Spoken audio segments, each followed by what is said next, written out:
An old man disappears into the mountains riding a water buffalo, leaving behind only 5,000 characters that would reshape human understanding of existence itself. Legend says the gatekeeper at the border begged him to write down his wisdom before vanishing forever. What emerged wasn't a religious scripture or philosophical treatise in the conventional sense, but something far stranger, a collection of paradoxes, poetry, and practical wisdom that reads like a cosmic joke with the deepest punchline in human history. This is the Tao Te Ching, and the old man was Laozi, whose name literally means old master, though whether he was one person or many remains one of history's most persistent mysteries. What makes Taoism genuinely revolutionary isn't its mystical experiences or its poetic beauty, but its complete inversion of how humans typically approach reality. Where other philosophies tell you what to do, Taoism shows you what not to do. Where others prescribe effort and striving, Taoism reveals the power of yielding and emptiness. Where others seek control and mastery, Taoism discovers freedom through alignment with nature's spontaneous patterns. This isn't passivity or resignation. It's perhaps the most sophisticated psychology of action ever developed, one that dissolves the very distinction between doing and not doing, between self and world, between human will and natural process. If you're finding value in this exploration, I genuinely appreciate a like or subscribe. It really helps the channel reach more people interested in these ideas. I'm always fascinated to know where you're tuning in from, so leave a comment with your city and the current time there. There's something special about our community spanning the globe, all connected through these ancient teachings. Now, settle in. Maybe turn down the lights, find that comfortable position, and let's begin tonight's journey together. We're going to discover why Taoism might be the most misunderstood and most practical philosophy ever created. Part 1. The Uncarved Block. The foundation of Taoist wisdom begins with a concept so simple it sounds stupid, yet so profound it takes a lifetime to understand. The Tao that can be spoken is not the eternal Tao. This opening line of the Tao Te Ching isn't mystical obscurantism. It's a precise recognition that reality itself exceeds any conceptual framework you use to describe it. Every word you speak about the world creates a map, but the map is never the territory. Every category you construct to organize experience creates distinctions that nature itself doesn't recognize. This creates a fundamental problem for philosophy and for human understanding generally. How do you point toward truth when language itself distorts what it attempts to capture? The Taoist response to this predicament is neither to abandon language nor to pretend it's adequate. Instead, Taoism uses language against itself, employing paradox, poetry, and deliberate vagueness to gesture toward what lies beyond words. The Tao is described as the mother of all things, yet it has no form. It's called the greatest, yet it's smaller than the smallest. It's everywhere, yet it cannot be grasped. It existed before heaven and earth, yet it's not old. These aren't logical contradictions that need resolving. They're fingers pointing at the moon. And the Taoist warns you not to mistake the finger for what it's pointing toward. But what exactly is the Tao?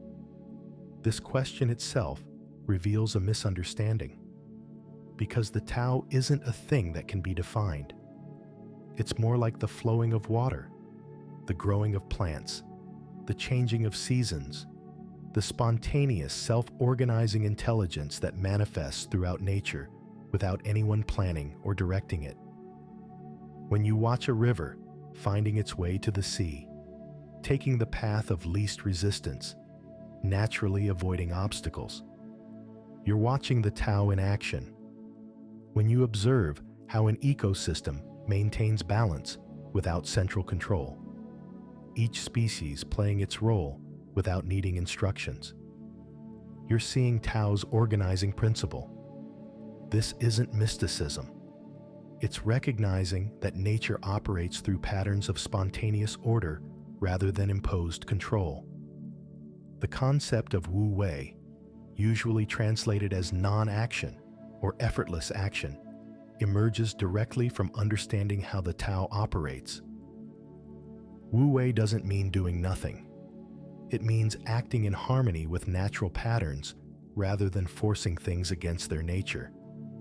It's the difference between swimming with the current versus against it, between working with wood's green versus against it, between timing your actions with natural rhythms versus imposing arbitrary schedules.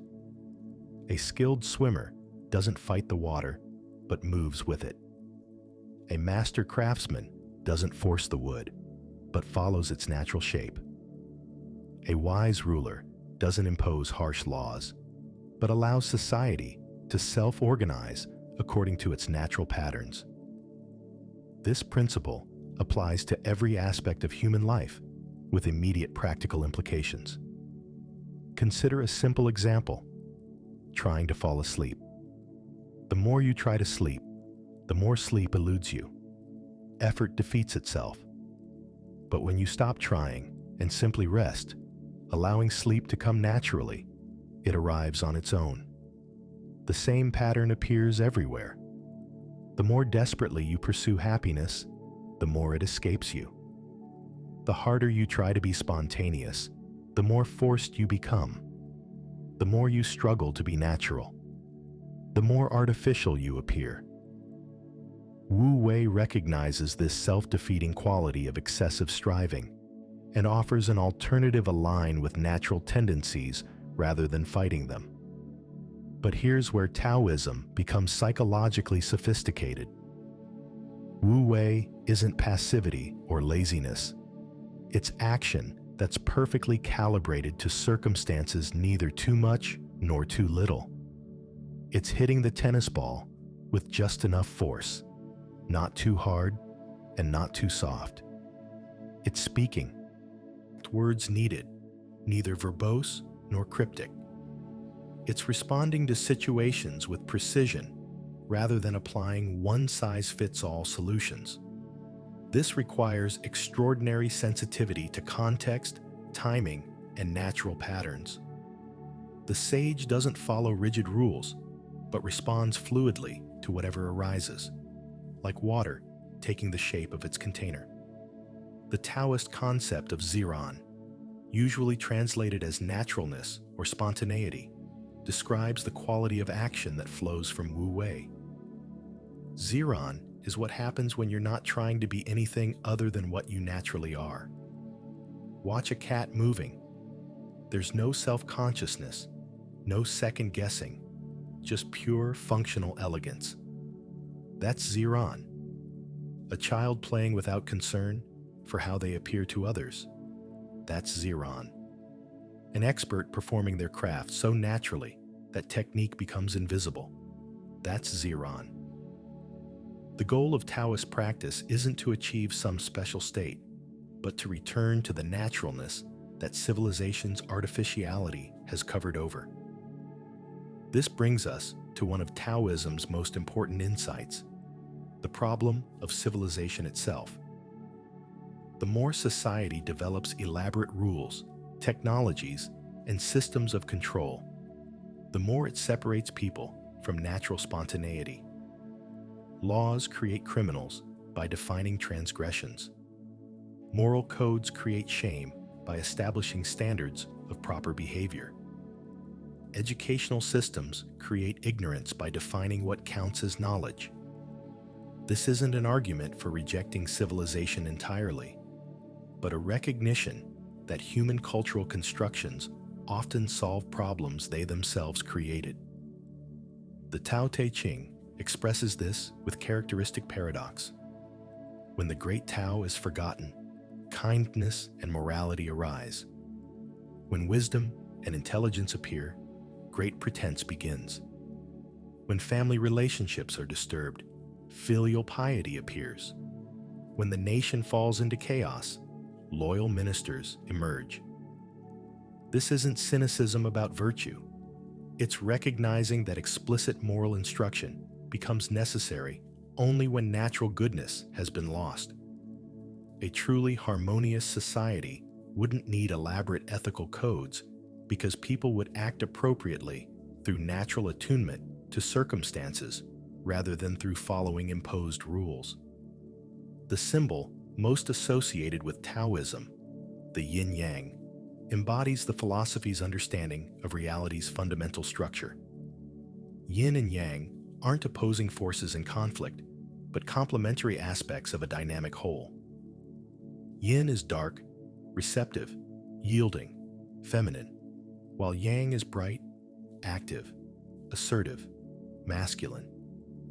But notice that each contains the seed of the other. The black contains a white dot. The white contains a black dot. This illustrates that extremes always generate their opposites. Total stillness contains the potential for movement.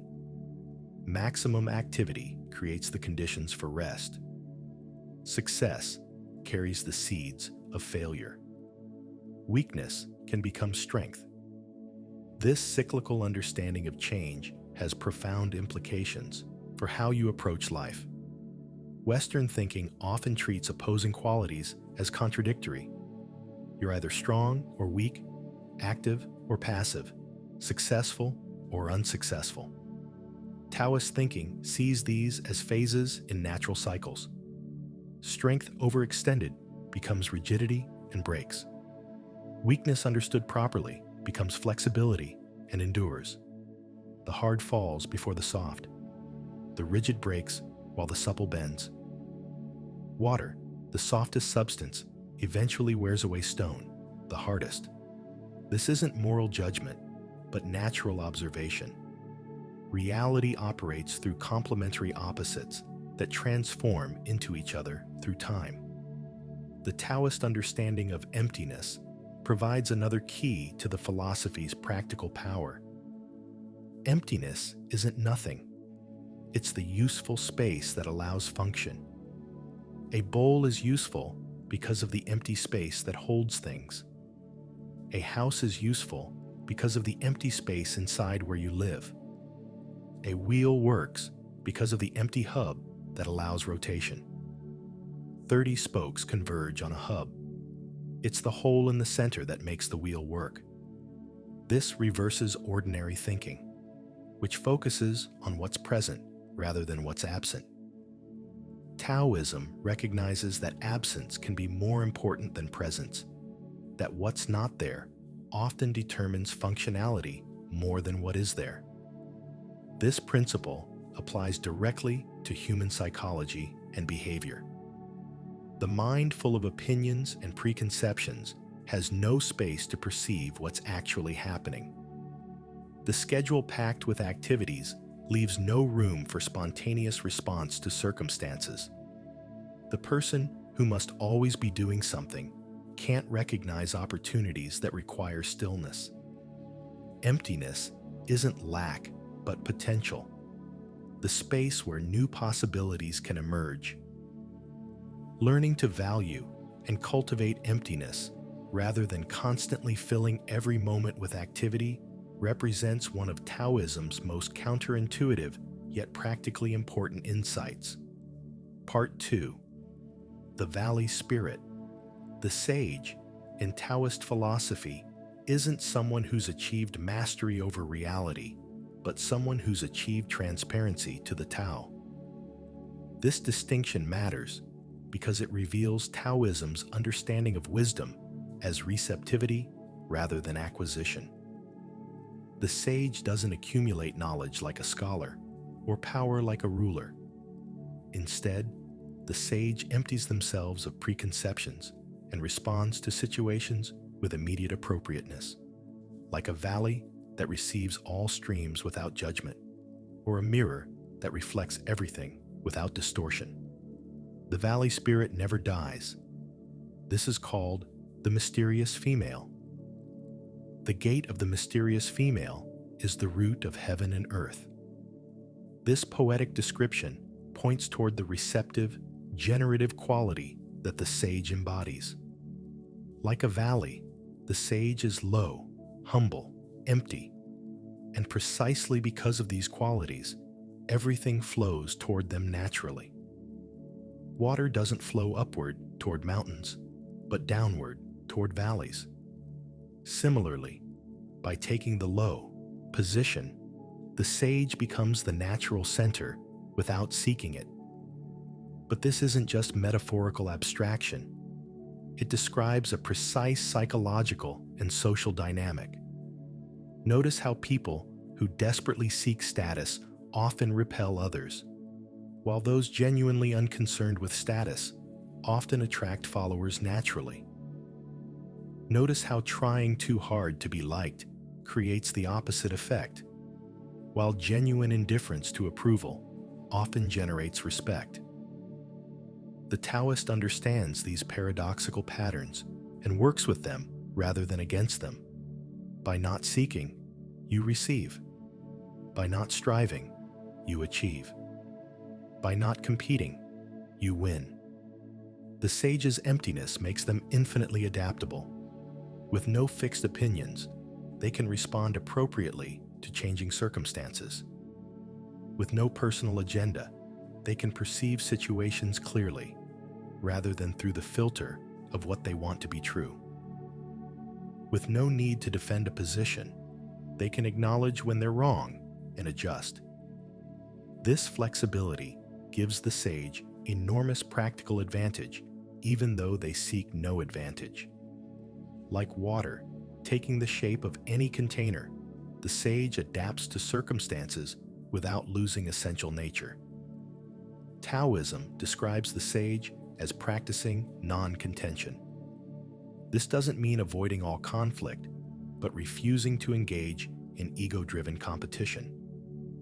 The sage doesn't need to prove they're right or show they're superior. They don't accumulate possessions to demonstrate success or seek recognition to validate their worth.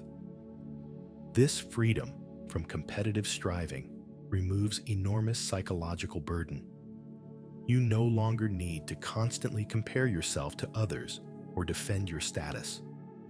More importantly, non-contention often achieves what contention cannot. By not fighting for position, the sage becomes someone others naturally defer to. By not insisting on being right, their views carry more weight when they speak. The practice of staying low, like a valley, appears throughout Taoist teaching. The great rivers and seas are kings of all mountain streams because they're good at staying low. This reverses the usual human drive to seek high positions, to elevate yourself above others, to stand out and be special. The Taoist recognizes that the high position is precarious. What rises must fall, while the low position is stable and sustainable. Mountains erode and crumble, but valleys remain and receive everything that flows from the heights. This principle applies directly to leadership and influence. The worst leaders are those who dominate through force and fear. Better are those who lead through rewards and incentives. Best are those who lead so subtly that people barely notice they're being led and believe they're acting on their own initiative. This last type exemplifies Wu-Wei leadership, guiding through minimal intervention, allowing natural self-organization rather than imposing control. Such leadership appears effortless because it works with people's natural tendencies rather than against them. The sage also practices what might be called strategic softness. The softest thing in the world overcomes the hardest. Water, which yields to every touch, eventually wears away mountains. The infant, completely soft and flexible, embodies life's vitality, while the corpse, rigid and hard, represents death. This observation reverses ordinary associations of strength with hardness and weakness with softness. True strength lies in flexibility and adaptability, while rigidity represents brittleness that breaks under pressure. The tree that bends in the storm survives, while the tree that resists breaks. This understanding has immediate practical application.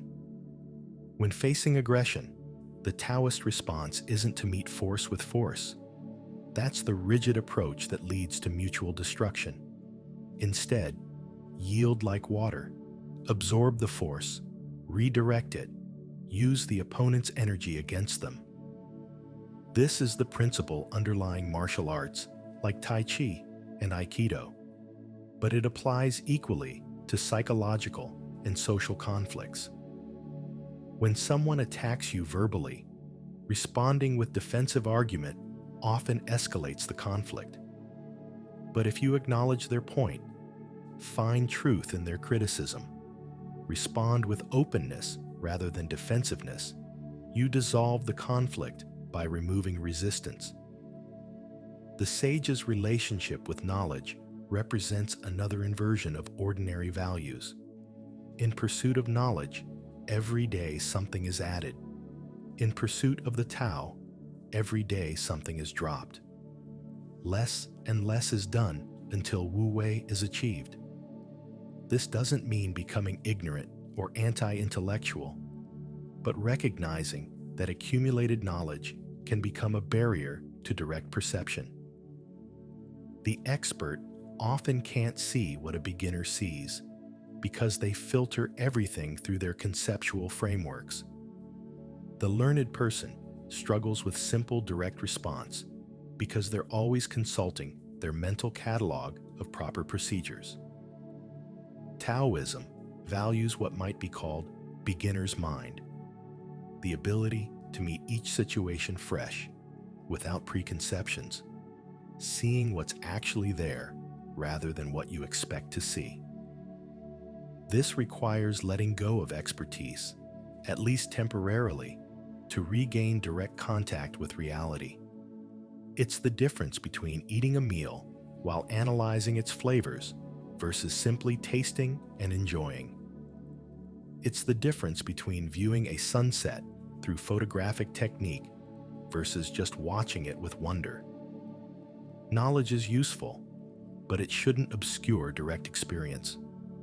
The sage also embodies paradoxical qualities that seem contradictory but work together dynamically. They're strong yet gentle, active yet still, full yet empty, complex yet simple.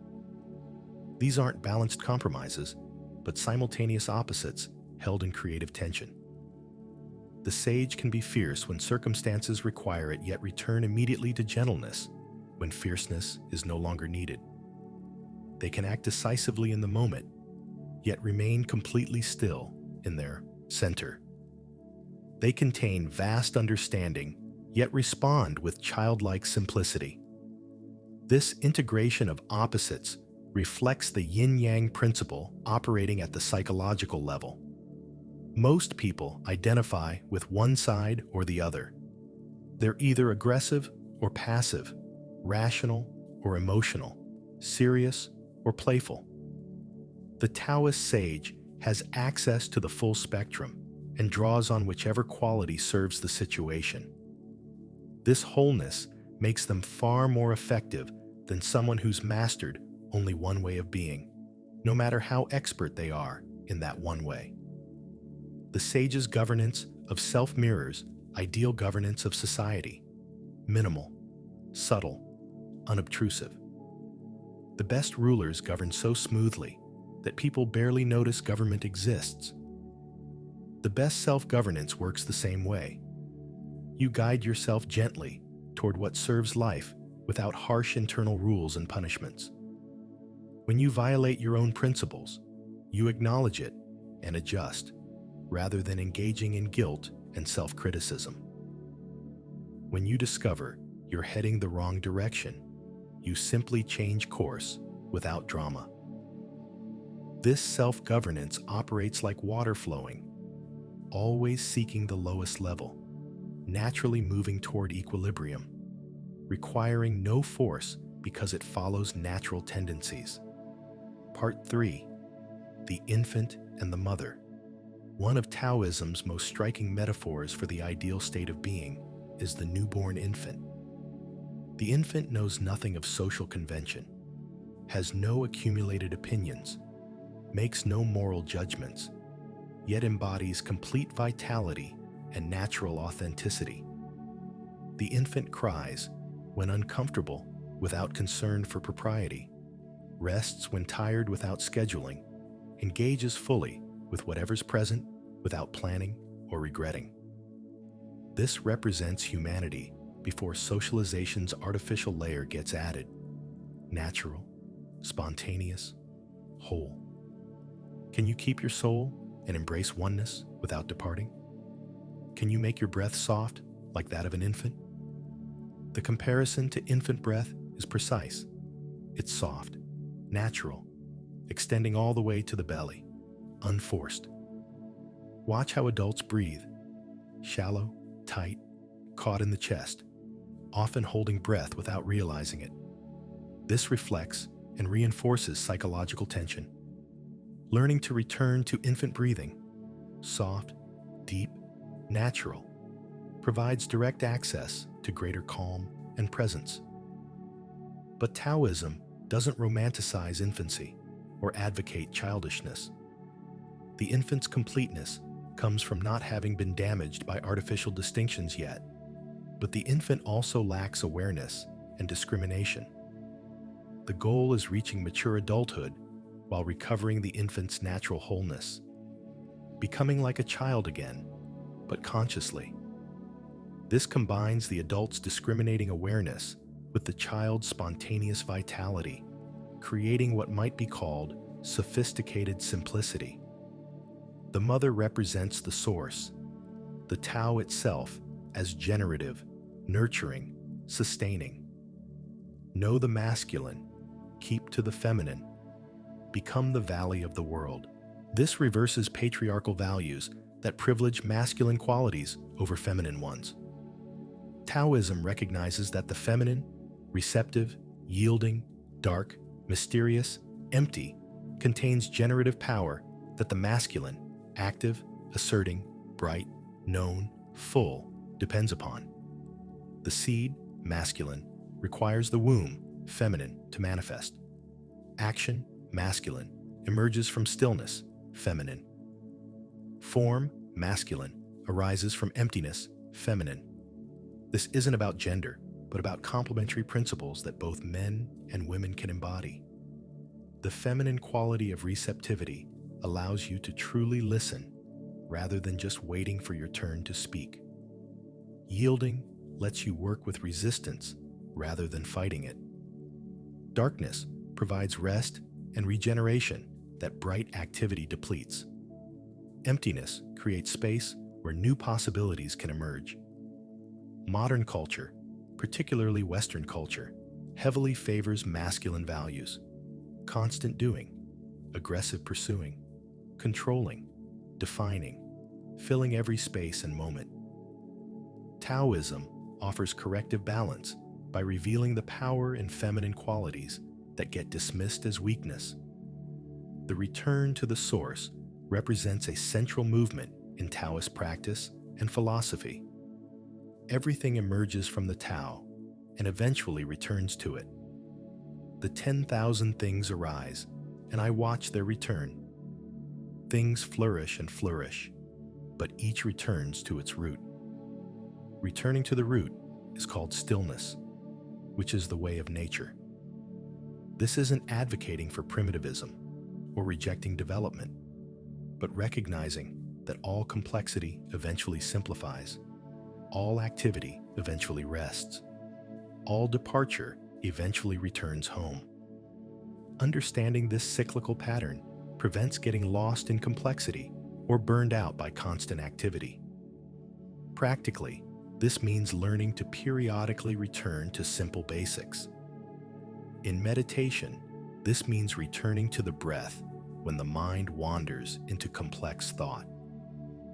In creative work, this means returning to core inspiration when you get lost in technique. In relationships, this means returning to simple presence when conflicts become complicated. In spiritual practice, this means returning to direct experience when philosophy becomes abstract. The root, the simple, immediate, direct, provides orientation when complexity creates confusion. The infant's bones are soft, muscles weak, yet its grip is firm. This points to another paradoxical quality, the strength that comes from softness rather than hardness. The infant hasn't developed protective armoring yet, remains vulnerable and open, and this very openness allows life force to flow freely through them. Adults typically develop psychological and physical armoring, tension patterns, defensive attitudes, closed postures that provide protection but block vitality. Returning to something like the infant's soft openness while maintaining adult awareness and discrimination allows greater vitality and presence. This connects to the Taoist emphasis on preserving vital energy rather than depleting it through excessive activity, emotional reactivity, or mental agitation. The sage is like someone who has a full reservoir of energy because they don't waste it on unnecessary things. They don't get pulled into every drama, don't dissipate energy through worry about things they can't control, don't exhaust themselves proving their worth or competing for status. This conservation of energy isn't miserly, but intelligent, saving strength for what actually matters rather than spreading it thin across countless trivial concerns. The infant also represents the state before the ego structure has fully formed, before the distinction between self and world has hardened into the alienated separation that characterizes adult consciousness. The infant experiences without the constant internal commentary about experience. They taste food without judging it. They see colors without naming them. They feel emotions without creating stories about what they mean.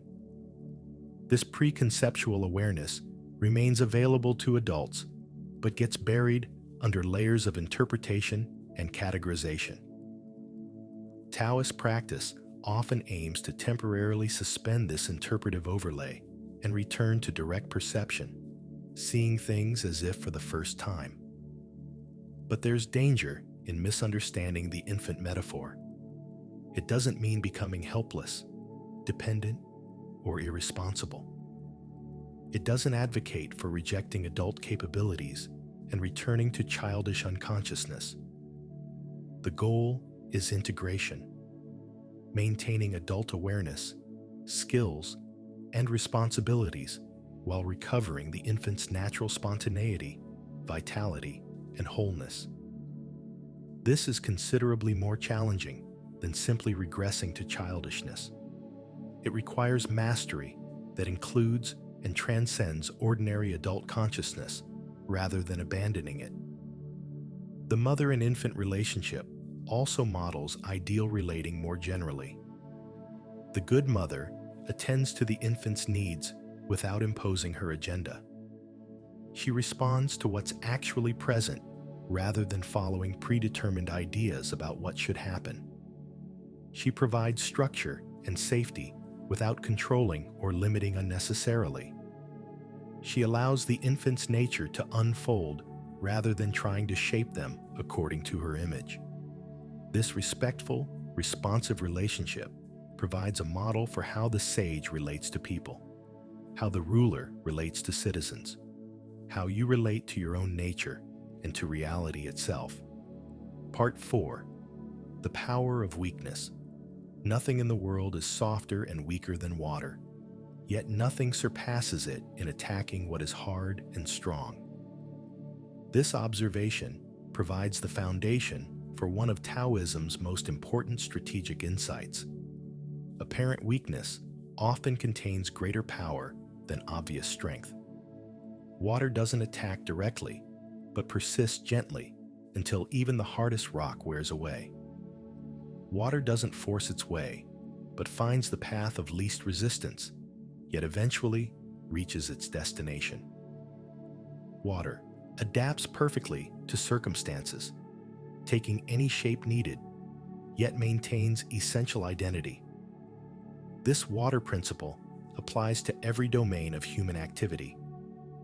In conflict, meeting force with force leads to destructive collision, while yielding and redirecting uses the opponent's energy against them.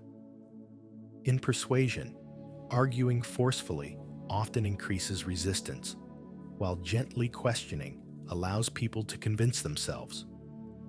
In change efforts, pushing hard for transformation usually triggers defensive reactions, while patiently creating conditions allows change to emerge naturally. The paradox is that by not forcing, you often accomplish what forcing cannot achieve. The sage is described as being like water, precisely because water models ideal behavior. Water seeks the low places that people disdain. It benefits all things without contending. It stays close to the Tao. The sage similarly takes positions others avoid: the humble, the quiet, the background, and from these positions exercises surprising influence. When everyone wants to be important, being content with unimportance becomes powerful. When everyone seeks credit, giving credit away attracts loyalty. When everyone competes for the high position, occupying the low position provides stability. The strategic use of weakness appears throughout Chinese thought, particularly in military philosophy. The general, who appears weak, baits the enemy into overextending. The advisor, who appears foolish, avoids making enemies. The merchant, who appears poor, attracts no thieves. This isn't about being genuinely weak, but about understanding that appearances of weakness can provide tactical advantages that obvious strength cannot. More deeply, it's recognizing that what culture labels as weakness, softness, flexibility, receptivity, emptiness, often contains more practical power than what culture labels as strength: hardness, rigidity, aggression, fullness. Consider how this works psychologically. The person who must always be right makes themselves wrong because they're closed to learning. The person comfortable with being wrong sometimes stays open and actually grows. The person who cannot show vulnerability creates distance that prevents real connection. The person who can be vulnerable builds trust that creates deep bonds. The person who maintains perfect control eventually breaks under pressure. The person who accepts lack of control develops genuine resilience. In each case, what appears weak, admitting error, showing vulnerability, accepting uncertainty, proves stronger than what appears strong. This extends to the Taoist understanding of victory and defeat. The sage doesn't seek victory in competitions because competing for victory creates conflict and enemies. Yet by not competing, they often achieve what competitors cannot. When you're not trying to win, people don't see you as a threat and don't resist you. When you're not accumulating to prove your worth, you're not vulnerable to loss. When success doesn't inflate your ego, failure doesn't deflate it. This creates remarkable psychological freedom. You can engage fully with challenges without your identity depending on outcomes. The Tao Te Ching repeatedly counsels knowing when to stop. In filling a cup, know when to stop or it will overflow. In sharpening a blade, know when to stop or the edge will dull. In accumulating wealth, know when to stop, or you'll lose what you have. In seeking status, know when to stop, or you'll make enemies. This recognition of natural limits and rhythms prevents the self-defeating excess that comes from not knowing when enough is enough. The person who never feels they have enough money keeps working and never lives. The person who never feels accomplished enough keeps striving and never enjoys. The person who never feels loved enough keeps seeking and never recognizes the love present. Knowing when to stop requires sensitivity to natural rhythms, recognizing when action has accomplished its purpose and further action would be counterproductive. This isn't the same as giving up or being satisfied with mediocrity. It's understanding that everything has a natural completion point, and pushing beyond that point diminishes rather than enhances results. The fruit picked at peak ripeness is perfect. Picked too early or too late, it's flawed. The same timing sensitivity applies to all action, knowing the right moment to move and the right moment to stop. The flexibility praised by Taoism extends to thinking and belief systems. The rigid thinker who cannot adjust their views when circumstances change becomes ineffective. The flexible thinker who can hold opinions lightly and revise them stays relevant and useful. The person who must defend their position, right or wrong, gets locked into harmful patterns. The person who can abandon failing approaches freely discovers what works. Ideological rigidity, whether political, religious, or philosophical, creates the brittleness that breaks, while flexible pragmatism creates the resilience that adapts and survives. This connects to the Taoist preference for emptiness over fullness. The mind full of certainty has no space for new understanding. The schedule packed with commitments allows no room for spontaneity. The person who knows everything learns nothing. The person who admits ignorance discovers wisdom. The cup already full can receive nothing more. The cup empty is ready to be filled. This celebration of emptiness as potential rather than lack represents one of Taoism's most counterintuitive but practically powerful insights. What you don't know, don't have, and can't do often provides more opportunity than what you know, have, and can do, because limitation, paradoxically, creates possibility. Part 5. The Usefulness of Uselessness. Chuang Tzu, the other great sage of early Taoism, tells stories that illuminate the philosophy's core insights through humor and parable. One of the most famous concerns, a gnarled, twisted tree that grows so crooked and ugly that carpenters pass it by. But Chuang Tzu observes that precisely because the tree is useless for lumber, it lives to old age while straight. Beautiful trees get cut down young. This uselessness is the tree's greatest usefulness. It ensures survival. This parable extends beyond trees to become a principle for human life. Sometimes appearing useless according to conventional standards protects you from the harm that comes with being valued conventionally. The philosopher was walking with a student who asked about another twisted, ugly tree. "What a worthless tree," exclaimed the student. Chuang Tzu replied, "This tree has grown to old age by being good for nothing. That's the reason we're enjoying its shade now."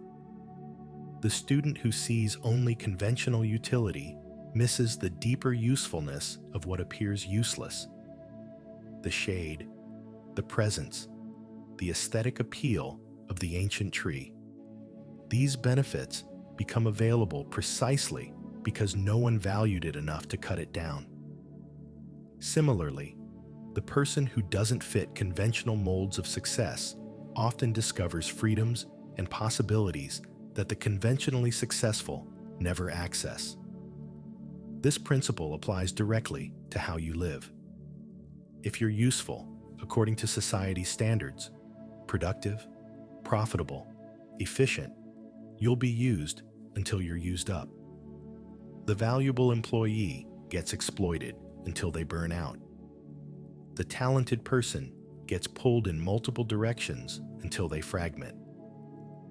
The capable person attracts endless demands until they crack.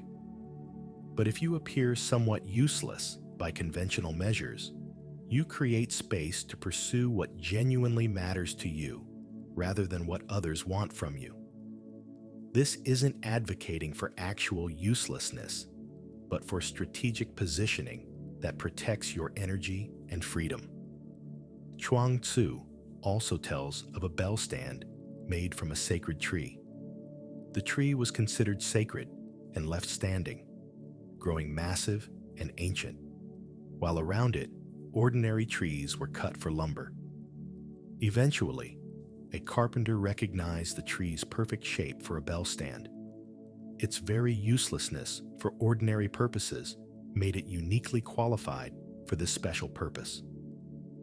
The story suggests that what appears useless from one perspective may be essential from another. Your quirks and limitations that make you unsuitable for conventional paths might make you uniquely suited for unconventional contributions that matter more.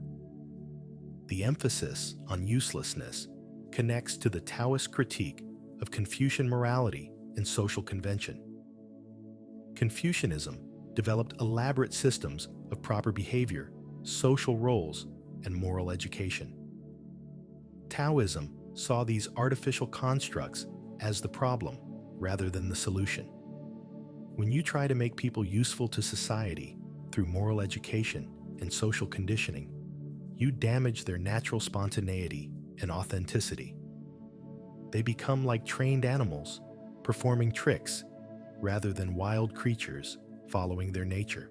The person who perfectly fulfills their social role has lost connection with their essential self. This doesn't mean Taoism advocates for antisocial behavior or irresponsibility. It's recognizing that trying too hard to be good according to external standards often makes you worse by disconnecting you from natural authenticity. The person frantically trying to be moral becomes rigid and judgmental. The person desperate to be useful becomes anxious and depleted. The person compulsively seeking social approval becomes inauthentic and manipulative. Natural goodness and genuine usefulness emerge from alignment with your nature, not from forcing yourself to meet external standards you've internalized. Chuang Tzu's philosophy extends the Tao Te Ching's insights with more explicit emphasis on freedom and spontaneity. His stories frequently feature characters who transcend ordinary limitations through recognizing the relativity of all distinctions. What's big from one perspective is small from another. What's useful in one context is useless in another. What's good for one purpose is bad for another. By recognizing that all categories are conventional rather than absolute, you free yourself from being imprisoned by any particular framework. One famous Chuang Tzu story describes his dream of being a butterfly. Upon waking, he couldn't determine whether he was Chuang Tzu, who dreamed of being a butterfly, or a butterfly now dreaming of being Chuang Tzu. This playful undermining of certainty about identity points toward the fluid, constructed nature of self. Who you think you are is just one possible interpretation, one dream among many. Holding this identity lightly, rather than desperately, creates surprising freedom. You can change, adapt, transform without threatening your essential being, because that essential being was never the fixed identity you imagined. The Taoist celebrates the useless, the crooked, the strange, because these qualities that don't fit conventional categories reveal the inadequacy of all categories. Reality overflows every conceptual framework you construct. The moment you think you've captured truth in words or concepts, you've already missed it. This keeps the Taoist humble and playful, never taking their own understanding too seriously, always ready to see through whatever system they've constructed. This connects to the Taoist critique of knowledge and expertise. The expert knows so much that they can't see what's obvious. The specialist is so focused on their domain that they miss the bigger context. The intellectual is so caught in concepts that they lose contact with direct experience. Chuang Tzu tells of a woodworker whose skill transcended technique. He didn't follow plans or think about procedure, but communed with the wood until his hands moved spontaneously, creating perfect results without effort. This exemplifies mastery so complete that knowledge becomes unconscious and action becomes spontaneous. But achieving this effortless mastery requires first developing skill through practice and then somehow transcending or forgetting that skill to return to spontaneity. It's like learning to ride a bicycle. Initially, you're consciously balancing, but eventually it becomes automatic and you stop thinking about it. The same pattern appears in all expertise. The beginner is naturally spontaneous but lacks skill. The intermediate student develops skill but loses spontaneity through self-consciousness. The master has so deeply internalized skill that spontaneity returns at a higher level. Sophisticated simplicity rather than mere simplicity. Part 6. Government by non-interference. The Taoist vision of ideal government appears strange to modern ears, accustomed to activist states that legislate, regulate, and intervene constantly. Govern a great nation as you would cook a small fish. Don't overdo it. This advice reverses the usual assumption that good government requires comprehensive plans and vigorous enforcement. Too much interference destroys what it attempts to help, like overhandling a delicate fish ruins it. The best government governs so lightly that people barely notice it exists, allowing society's natural self-organizing capacity to function without unnecessary obstruction. This philosophy rests on observing how natural systems maintain order without central control. An ecosystem balances itself through millions of interactions between species, with no creature directing overall coordination. A market economy organizes production and distribution through countless individual transactions, with no central planner necessary. A language evolves and maintains itself through its speakers' usage, with no academy required to enforce rules. These examples demonstrate that complex order can emerge spontaneously from simple rules and local interactions rather than requiring top-down control. The Taoist recognizes that the same principle applies to human societies. The more government interferes with natural social organization, the more problems it creates that then require more interference to address, creating a self-perpetuating cycle of expanding control. Laws create criminals by defining prohibited behavior. Regulations create black markets by preventing voluntary exchanges. Enforcement creates resentment and resistance that require more enforcement. The harder government tries to solve social problems, the more problems it generates. But this isn't a naive argument for zero government or pure anarchism. The Taoist acknowledges necessity for basic order and minimal coordination. The point is that most government activity exceeds necessary minimums and becomes counterproductive through overreach. The sage ruler provides just enough structure to prevent chaos while allowing maximum freedom for natural self-organization. This requires wisdom to distinguish between essential functions and unnecessary interference, between helpful coordination and harmful control. The Tao Te Ching specifically criticizes excessive taxation and harsh laws. When people are starving while government storehouses overflow with grain, when harsh punishments multiply while crime increases, when rulers live in luxury while citizens struggle, these indicate failed governance. The sage ruler keeps taxes low, laws minimal, and punishments rare. By not burdening people with excessive demands or frightening them with harsh enforcement, the sage creates conditions where people naturally cooperate rather than having cooperation forced from them. This philosophy also applies to personal self-government. The way you govern your own life parallels how rulers govern nations. If you impose harsh rules on yourself, punish yourself for failures, and constantly force yourself to meet impossible standards, you create internal rebellion and resistance. But if you govern yourself lightly, setting minimal essential guidelines while allowing natural inclination space to express, you discover that self-discipline emerges spontaneously rather than requiring constant force. The self-tyrant exhausts themselves fighting their own nature. The wise self-governor allies with their nature rather than opposing it.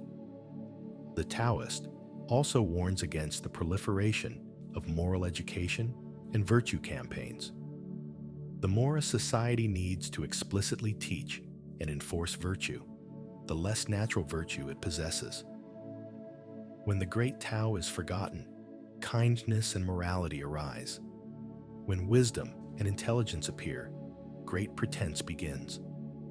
This isn't cynicism about moral education, but recognition that genuine virtue flows from natural alignment with the Tao, rather than from imposed rules and social conditioning.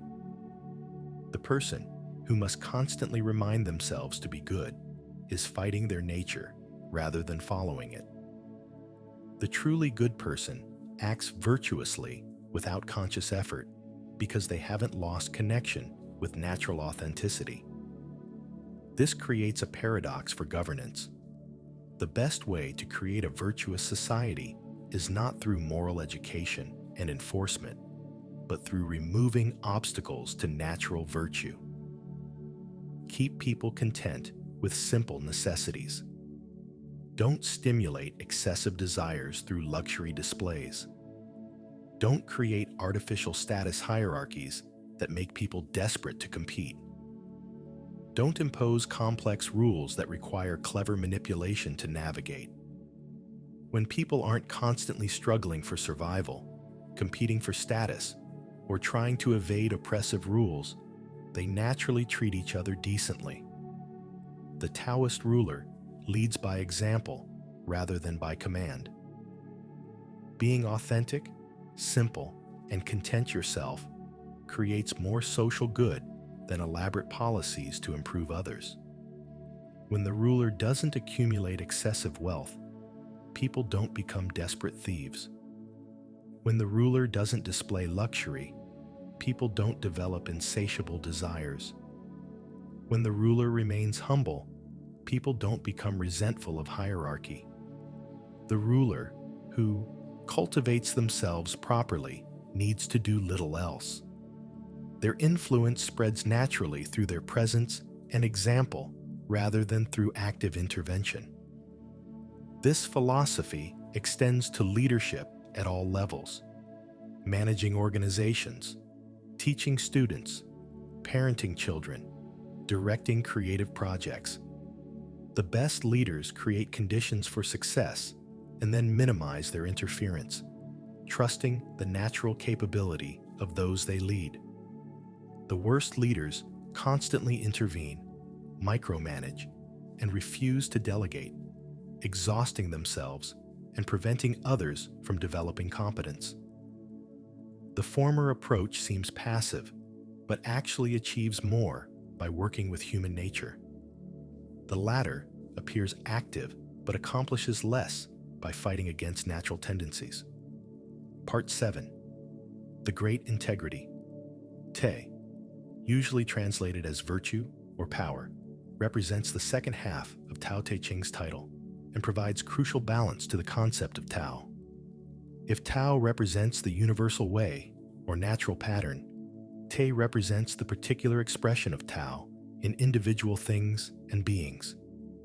Each creature, each situation, each moment has its own Te, its particular nature, capacity, and integrity. Understanding and honoring Te prevents the mistake of trying to force everything into uniform patterns that violate natural diversity. The Te of water is to flow downward, seek low places, and take the shape of containers. Trying to make water flow upward or stay rigid violates its Te. The Te of fire is to rise, consume, and transform.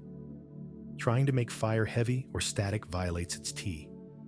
Similarly, each person, each plant, each situation has inherent qualities that wise action respects rather than opposes.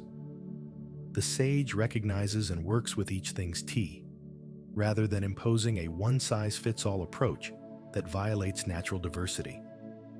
This has immediate practical importance for education, therapy, management, and all human development efforts. The teacher who imposes the same method on every student ignores their different Ts, their unique learning styles, interests, and capacities. The therapist who applies a standard protocol to every client violates the particular Te of each person's psychology. The manager who treats every employee identically fails to recognize and utilize their distinct strengths.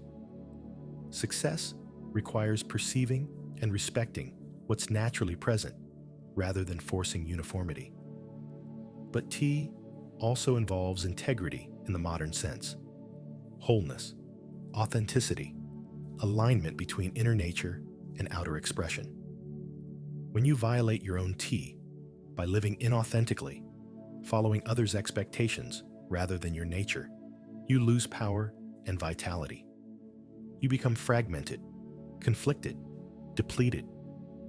But when you live according to your Te, expressing your natural qualities without pretense or suppression, you embody great integrity and natural power.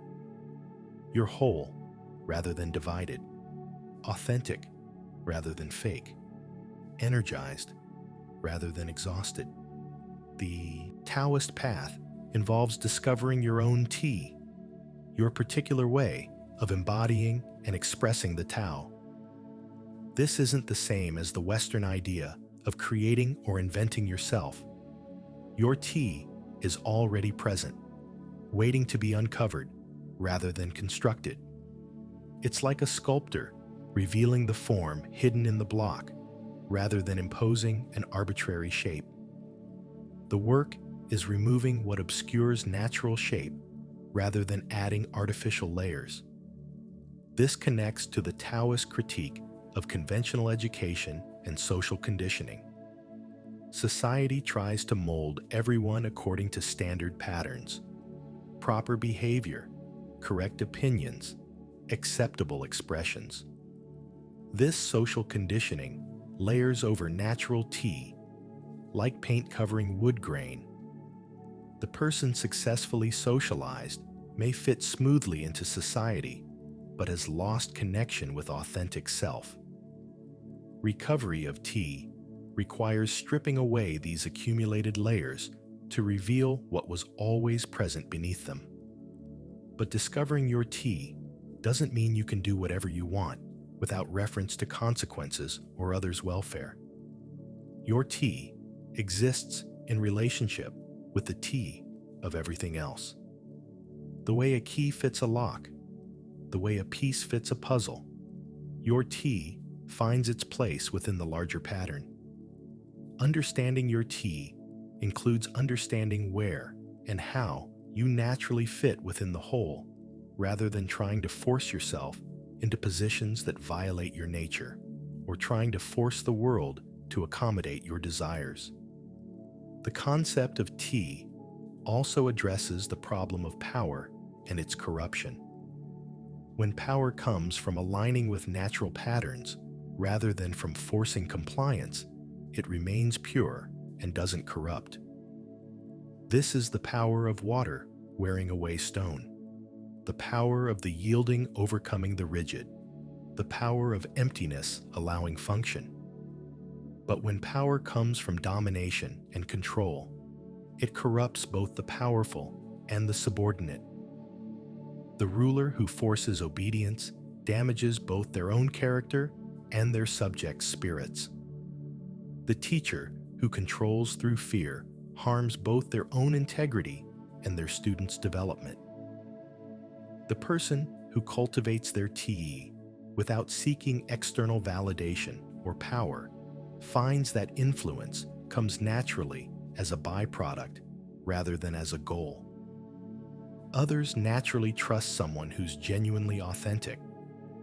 Others naturally follow someone who's genuinely confident in their path.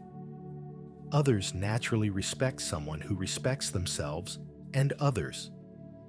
This organic influence proves more stable and beneficial than influence gained through manipulation, intimidation, or transaction. It persists when external props disappear because it's rooted in genuine quality rather than artificial position. The Taoist also distinguishes between coarse tea and refined tea, between partial realization and complete realization of potential. The oak tree that grows twisted and stunted has failed to fully realize its tea. The oak that grows strong and straight has manifested its tea more completely. But realizing tea doesn't mean becoming perfect by some external standard. It means becoming fully what you naturally are. The twisted tree fully twisted, the straight tree fully straight. The question isn't whether you match some ideal pattern, but whether you're authentically manifesting your own nature without distortion or suppression. This understanding prevents the mistake of comparing yourself to others and feeling inadequate when you differ. Your tea isn't meant to match anyone else's. The pine tree doesn't need to become an oak, nor does the oak need to become a pine. Each fully expresses its own nature, and the diversity enriches the forest. Similarly, your particular qualities, even those that don't match cultural ideals, have their place and value in the larger pattern. Learning to recognize and celebrate your distinctive tea, rather than trying to conform to others' patterns, represents crucial psychological and spiritual work. Part 8. Walking the Pathless Path. Taoist practice, unlike many spiritual systems, resists systematization into fixed methods and linear progressions. The Tao that can be walked is not the eternal Tao. This creates a paradox. How do you practice something that cannot be reduced to specific techniques? How do you walk a pathless path? The Taoist answer involves learning principles that inform practice rather than following rigid procedures, developing sensitivity that allows spontaneous, appropriate response rather than following prescribed steps. The primary Taoist practice might be called conscious naturalness, learning to be deliberately what you already naturally are. This sounds paradoxical because deliberate and natural seem opposed. But consider how a skilled performer appears natural precisely because they've trained so thoroughly that technique disappears. Or how conscious breathing eventually becomes unconscious again, but remains more efficient than your original unconscious pattern. Taoist practice similarly makes explicit what's implicit, conscious what's unconscious, deliberate what's spontaneous, then integrates the learning back into natural flow at a higher level of functioning. Meditation in Taoism emphasizes stillness and emptiness rather than concentration or cultivation of particular states. Sit quietly and do nothing. Allow thoughts to arise and pass without engaging them. Return to simple presence when you notice you've been caught in mental activity. This isn't trying to achieve anything, but rather allowing what's already present to reveal itself. You're not building a special state, but removing the obscurations that prevent recognizing your natural state. The breath receives particular attention as a bridge between conscious and unconscious, voluntary and involuntary. Observing the breath without controlling it, allowing it to settle into natural rhythm, eventually discovering it's breathing you rather than you breathing it. This process demonstrates the principle of Wu Wei. You participate in breathing without forcing or controlling. You're involved but not dominating. You're doing yet not doing simultaneously.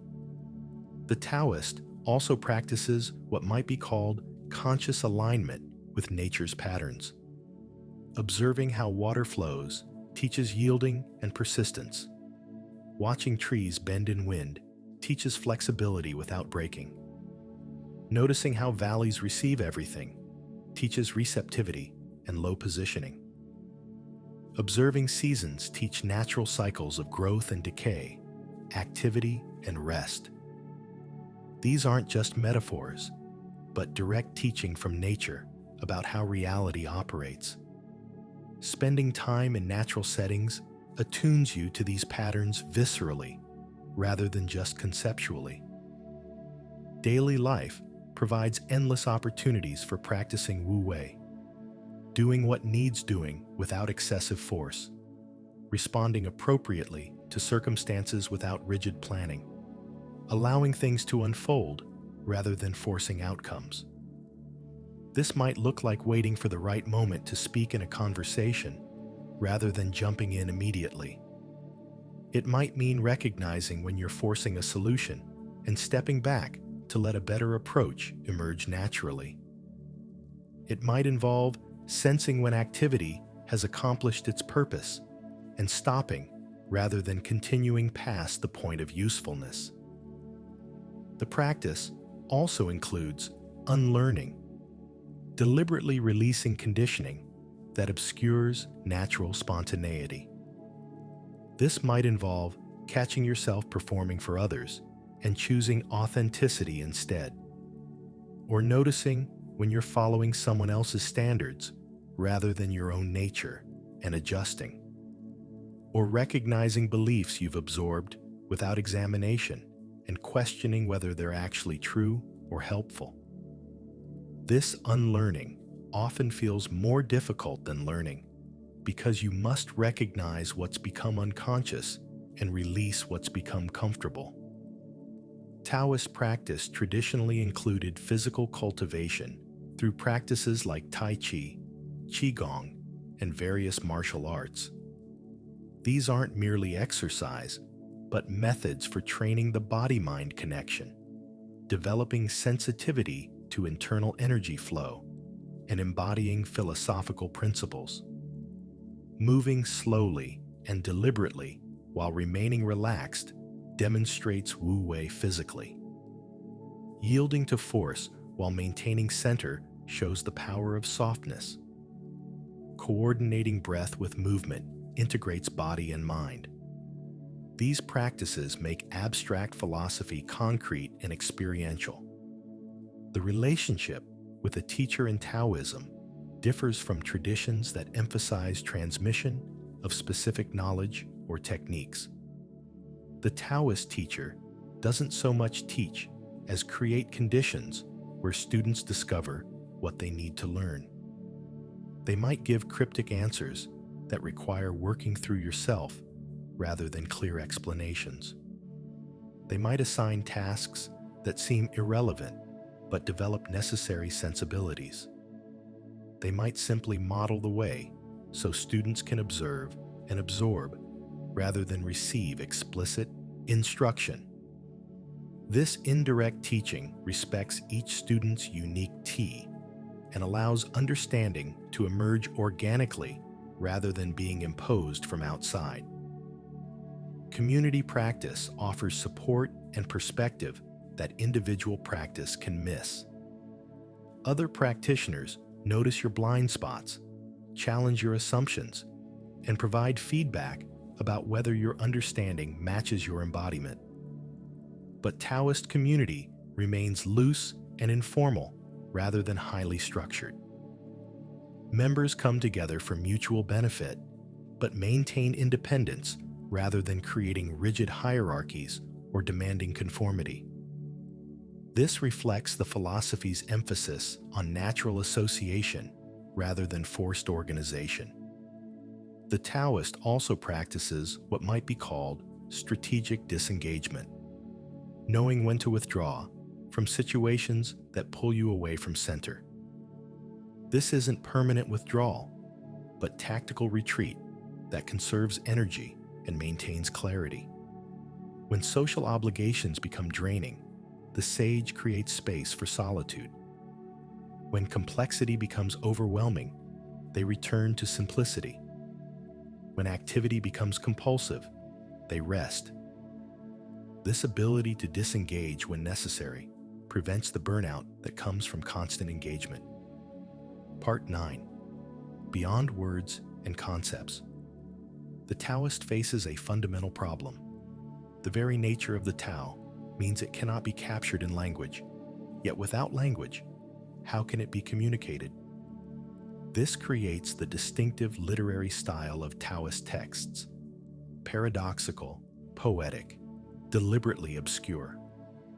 These aren't flaws, but features, designed to point beyond language rather than convey information through language.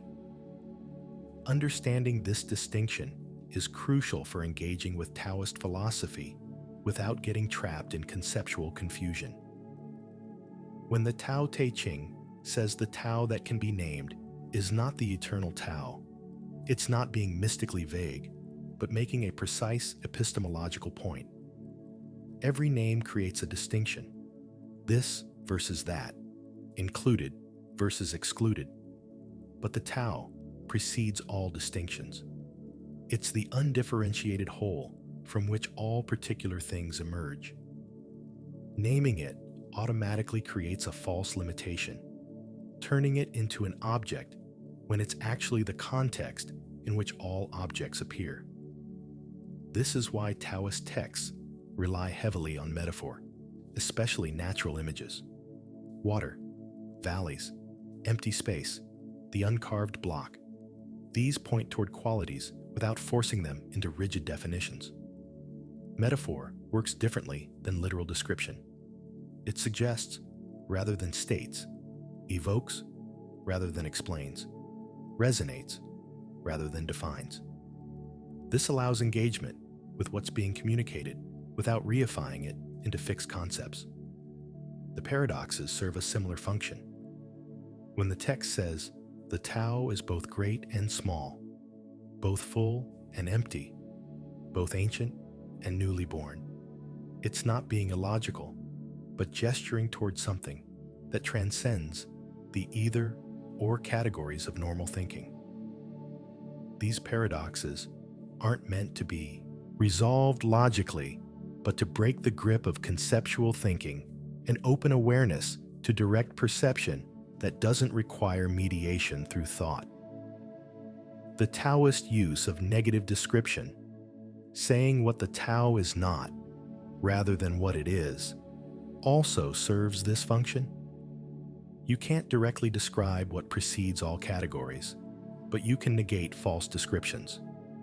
The Tao is not a thing, not a person, not a process in the ordinary sense, not an object of knowledge. Through successive negations, you gradually empty the mind of misconceptions until what remains is open awareness, ready for direct encounter rather than conceptual understanding. But this doesn't mean Taoism is anti-intellectual or rejects thinking entirely. The point isn't that language and concepts are useless, but that they're tools with limitations. They can point toward truth, but cannot capture it. They can guide practice, but cannot replace direct realization.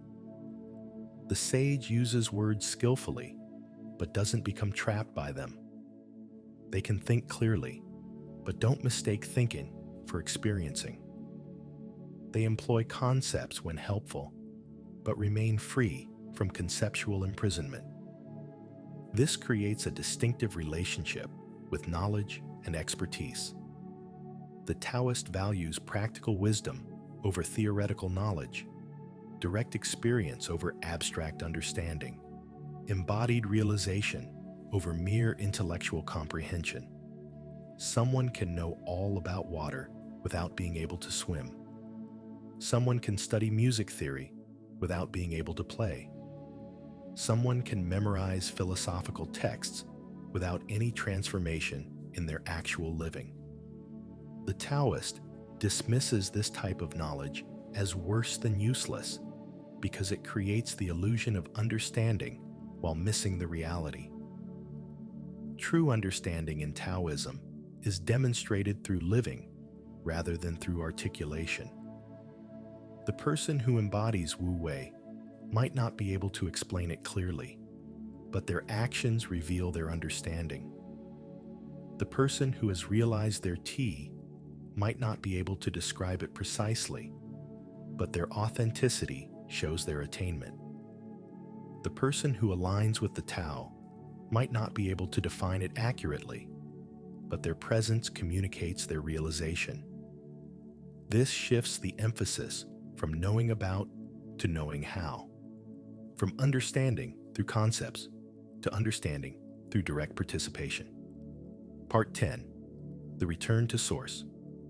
All movement eventually returns to stillness. All complexity eventually simplifies. All departure eventually comes home. This recognition of cyclical return provides both metaphysical understanding and practical wisdom. Nothing in manifestation stays permanently manifest. Everything eventually returns to the source from which it emerged.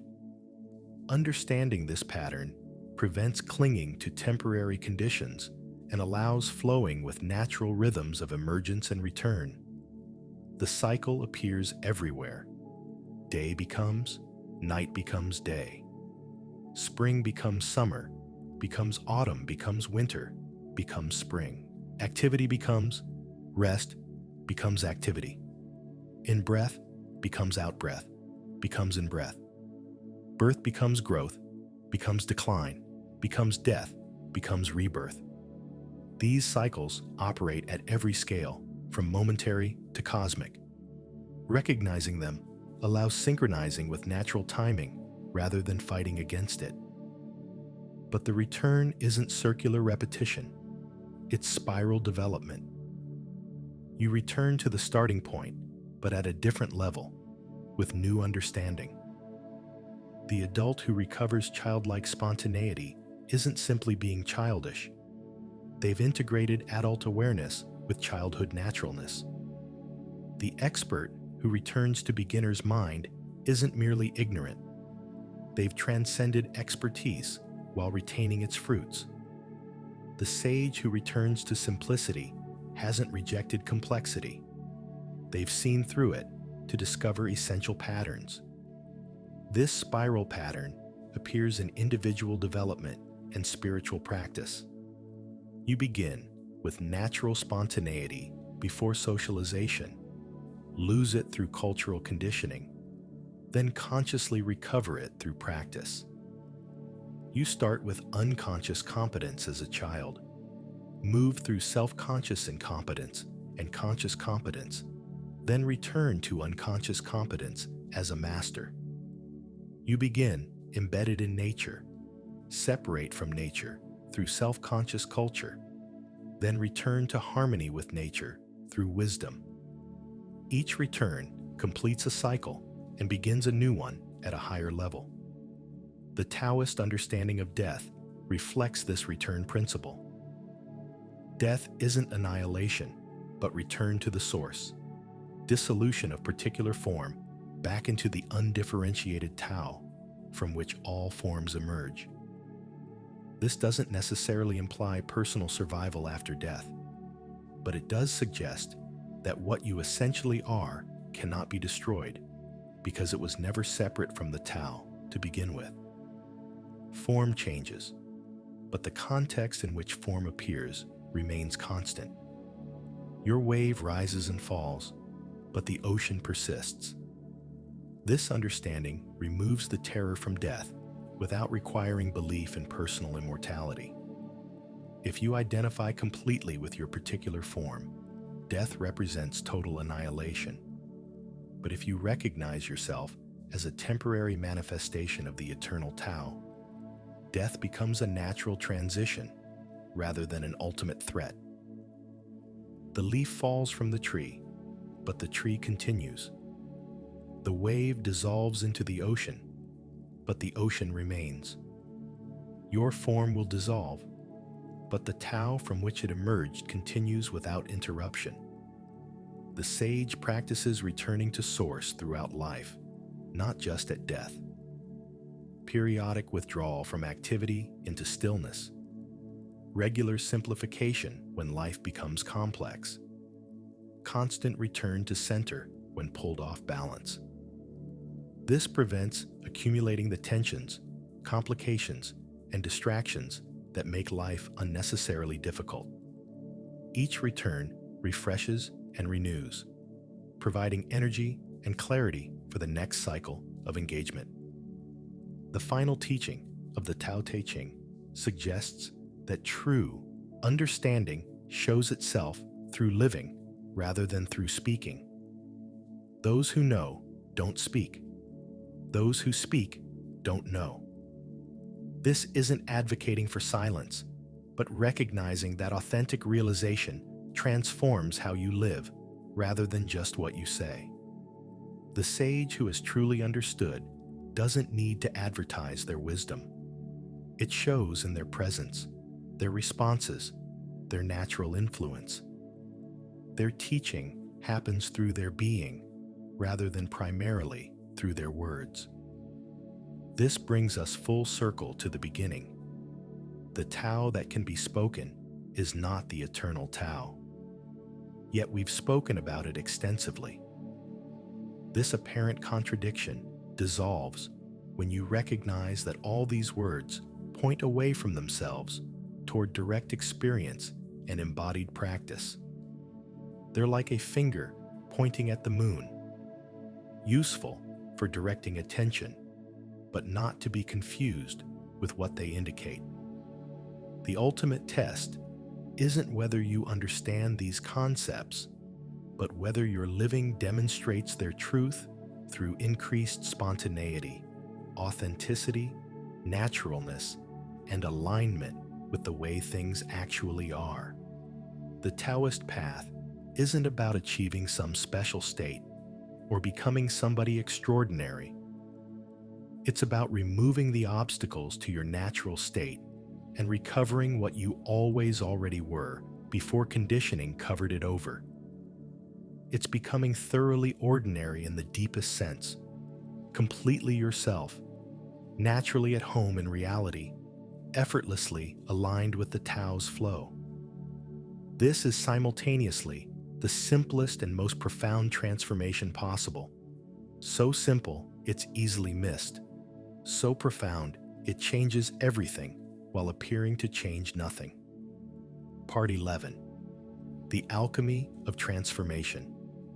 Taoist internal alchemy, known as Needin, represents one of the tradition's most sophisticated and misunderstood practices. Unlike external alchemy's literal attempts to create physical immortality elixirs, internal alchemy uses the body itself as the laboratory, transforming base energies into refined consciousness through systematic cultivation. This isn't mystical nonsense, but a precise methodology for working with the body's subtle energies, developed through centuries of careful observation and experimentation. The foundation of internal alchemy rests on the concept of the three treasures, Jing, Qi, and Shen. Jing represents essence or vitality, the fundamental life force stored primarily in the kidneys and sexual organs. It's your constitutional strength, your reserves of energy, what gets depleted through stress, excess, and aging. Qi represents energy or breath, the dynamic force that animates all bodily functions and mental activities. It circulates through meridians, powers organs, and responds immediately to your emotional and mental states. Shen represents spirit or consciousness, the awareness that knows experience and the intention that directs action.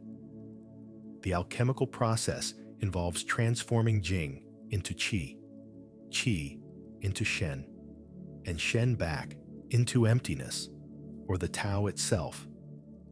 This isn't literal transformation, but a refinement process where coarser energies become subtler, denser awareness becomes lighter, bound consciousness becomes free.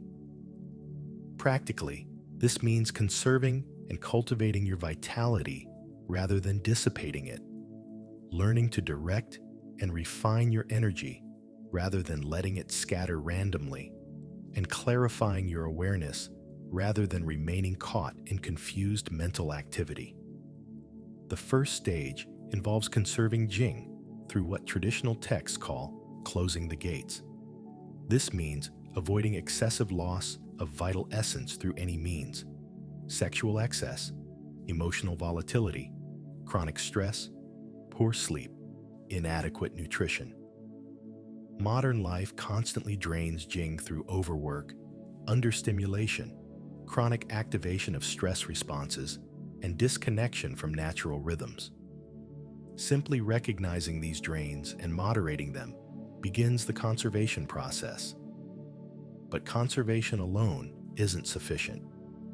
You must also cultivate and refine what you're conserving. This involves practices that gather and circulate qi throughout the body, clearing blockages in the meridian system, and building reserves in the lower dantian, an energetic center located roughly 3 finger widths below the navel.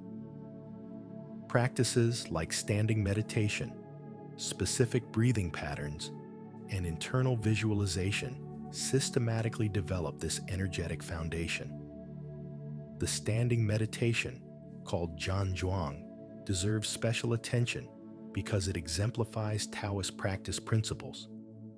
You simply stand in a specific posture, feet shoulder-width apart, knees slightly bent, arms held as if embracing a tree, and maintain the position while relaxing into it. Initially, this creates intense physical discomfort as muscles unused to this work begin strengthening. But gradually, something shifts. The effort becomes effortless. The holding becomes being held. You discover that less muscular tension actually provides more stability when bones align properly and you root into the ground.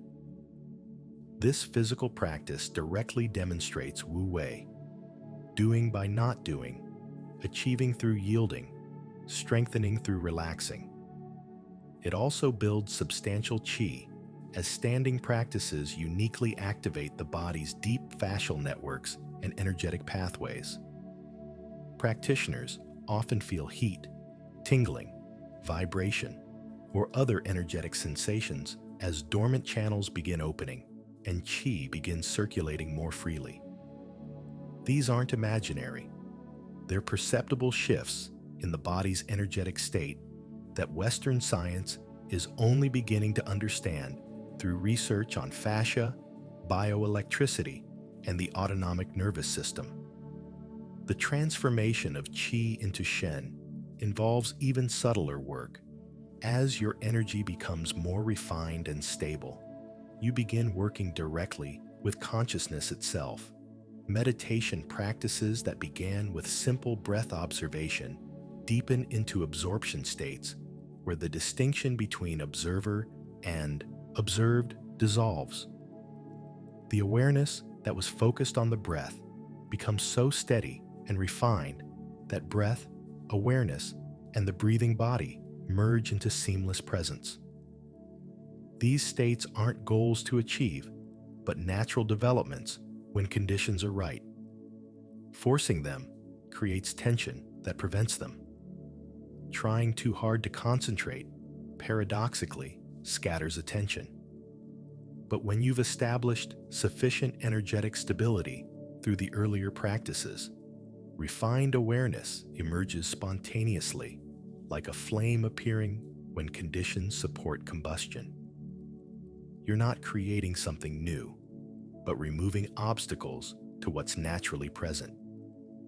The final transformation, returning Shen to emptiness, represents the dissolution of even the subtlest sense of separate selfhood.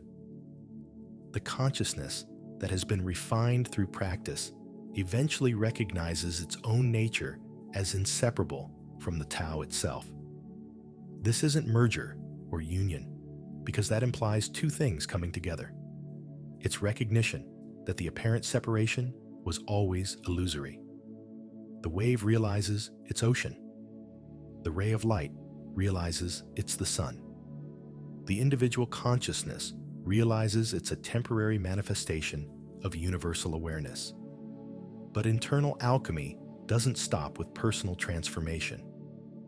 The practitioner who has refined their energy and consciousness naturally radiates influence that affects others and the environment. This is called the alchemist's golden elixir, not a physical substance, but a quality of presence that transforms whatever it touches. The sage sitting in meditation affects the atmosphere of an entire region. The master's presence heals without intention. The adept's field influences all beings within range. This isn't supernatural, but natural. Exceptionally refined consciousness generates coherent field effects that influence less coherent fields through resonance. Modern research on heart coherence, brainwave entrainment, and mirror neurons provides beginning scientific frameworks for understanding what Taoist alchemists discovered through direct experience. When your nervous system achieves high coherence, it tends to entrain nearby nervous systems toward greater coherence. When your energy field becomes harmonized, it harmonizes surrounding fields. The alchemical texts describe this process through elaborate metaphors involving celestial bodies, chemical processes, and mythological beings. These aren't meant literally, but point toward internal experiences and transformations that resist literal description.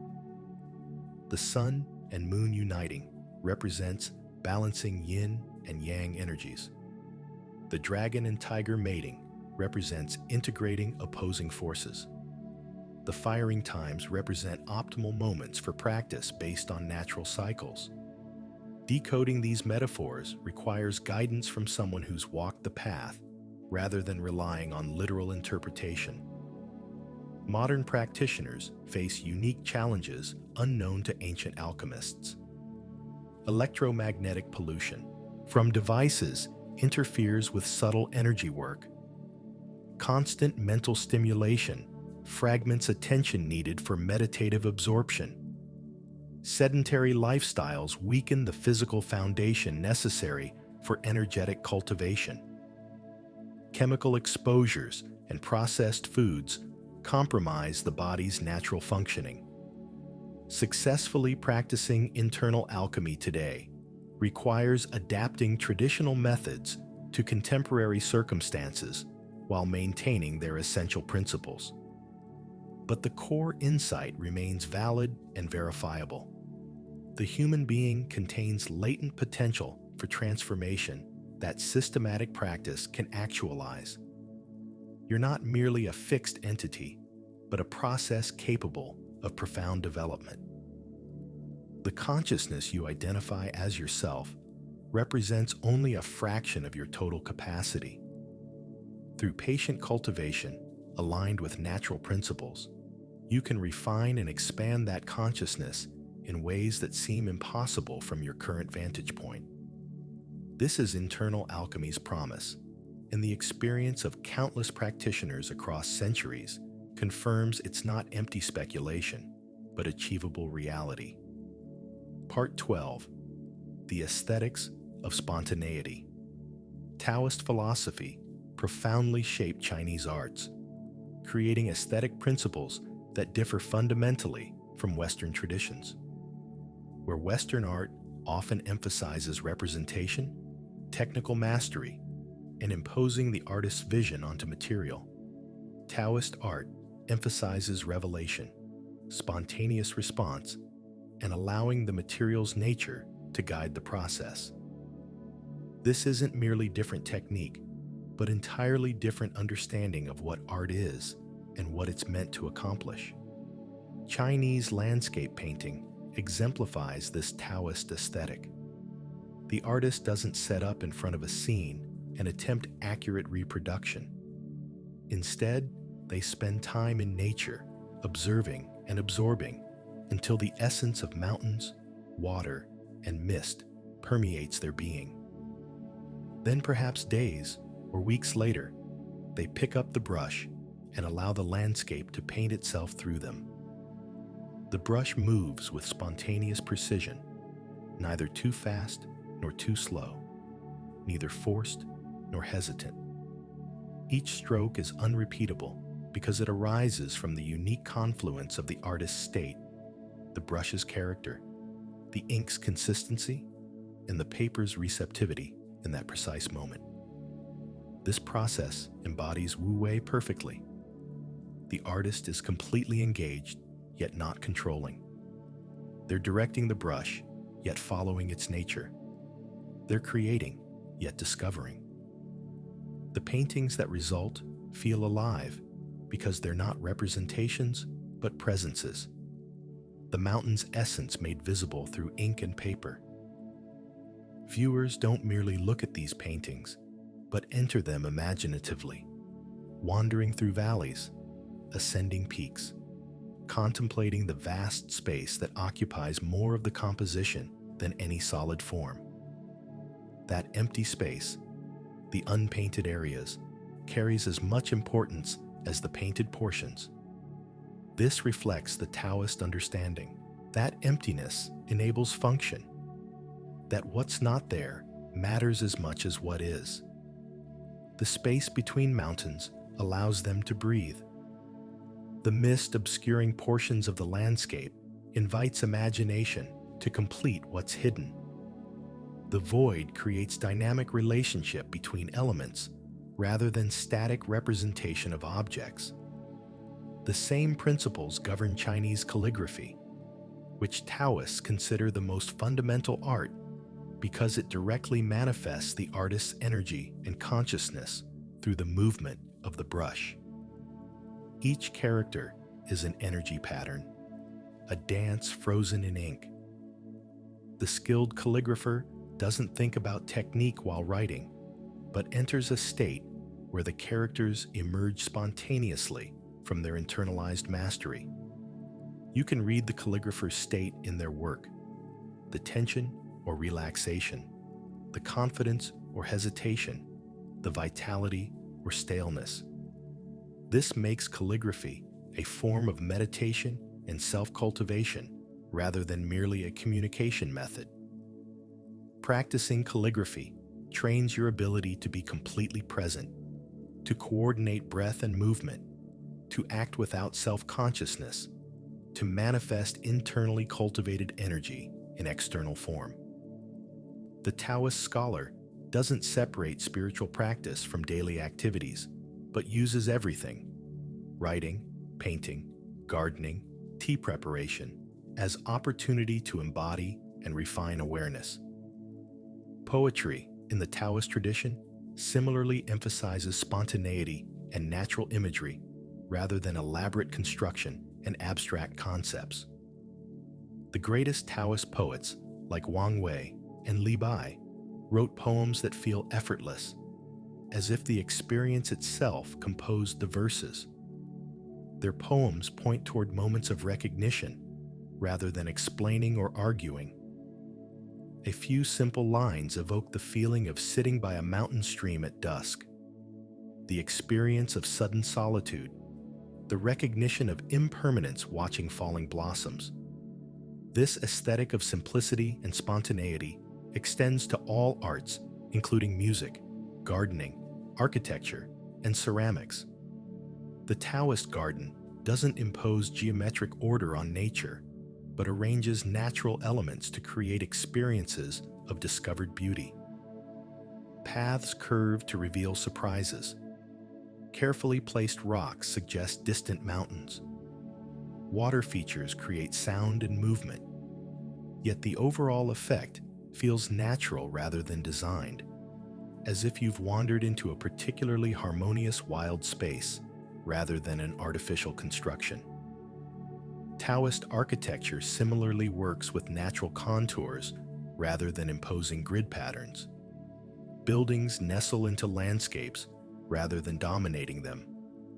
Materials like wood and stone are left in natural states rather than being heavily processed. Spaces flow into each other rather than being rigidly compartmentalized. The goal is creating environments that harmonize with their settings and support natural activities rather than forcing both nature and humans to adapt to arbitrary designs.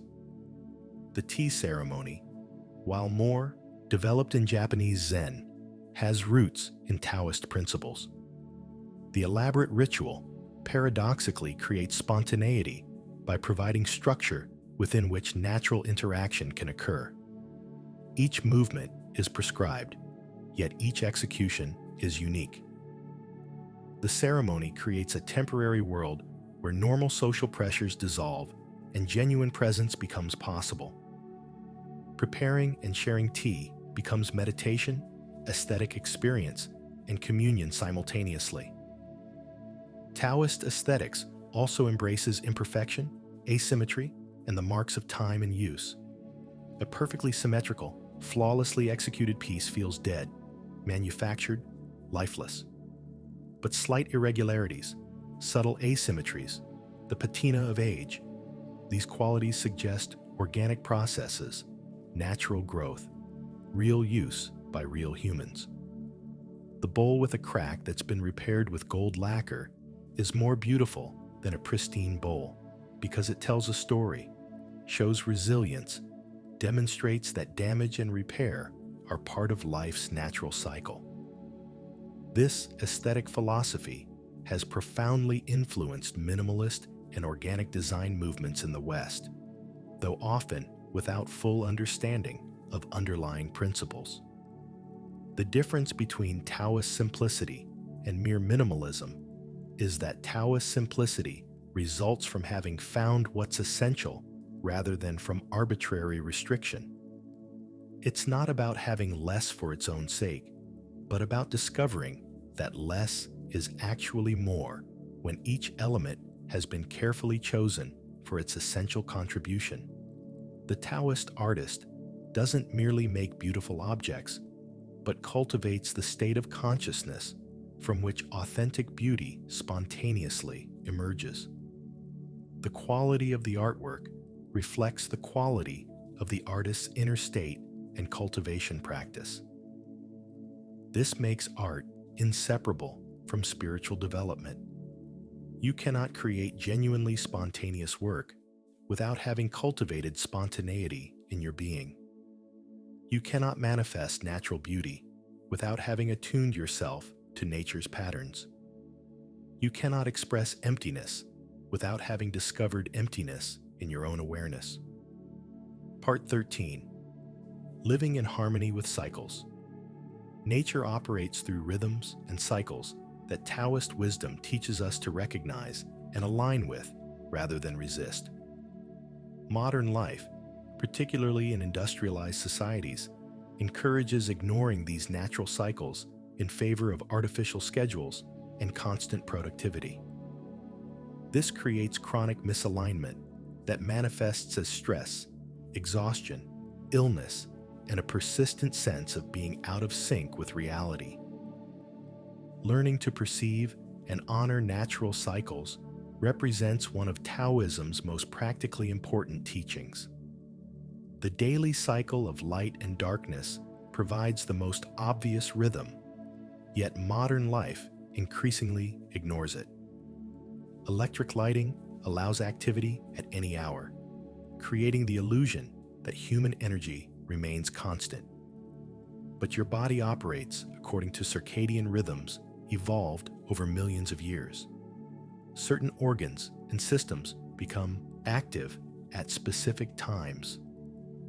Particular types of activity are naturally suited to different times of day.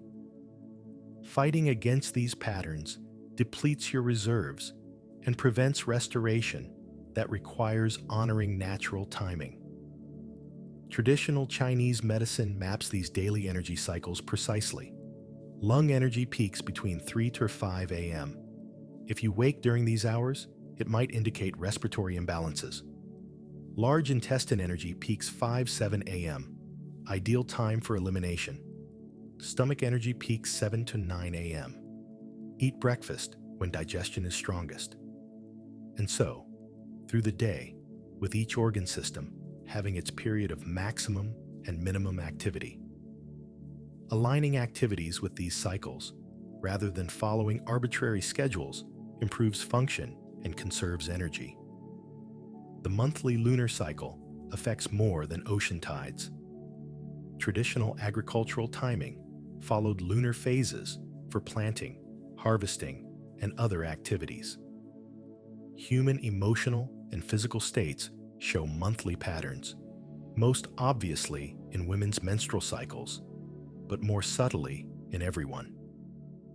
Full moons correlate with increased emergency room visits, accidents, and erratic behavior, not through mystical influence, but through the moon's gravitational and light effects on organisms evolved to respond to these cues.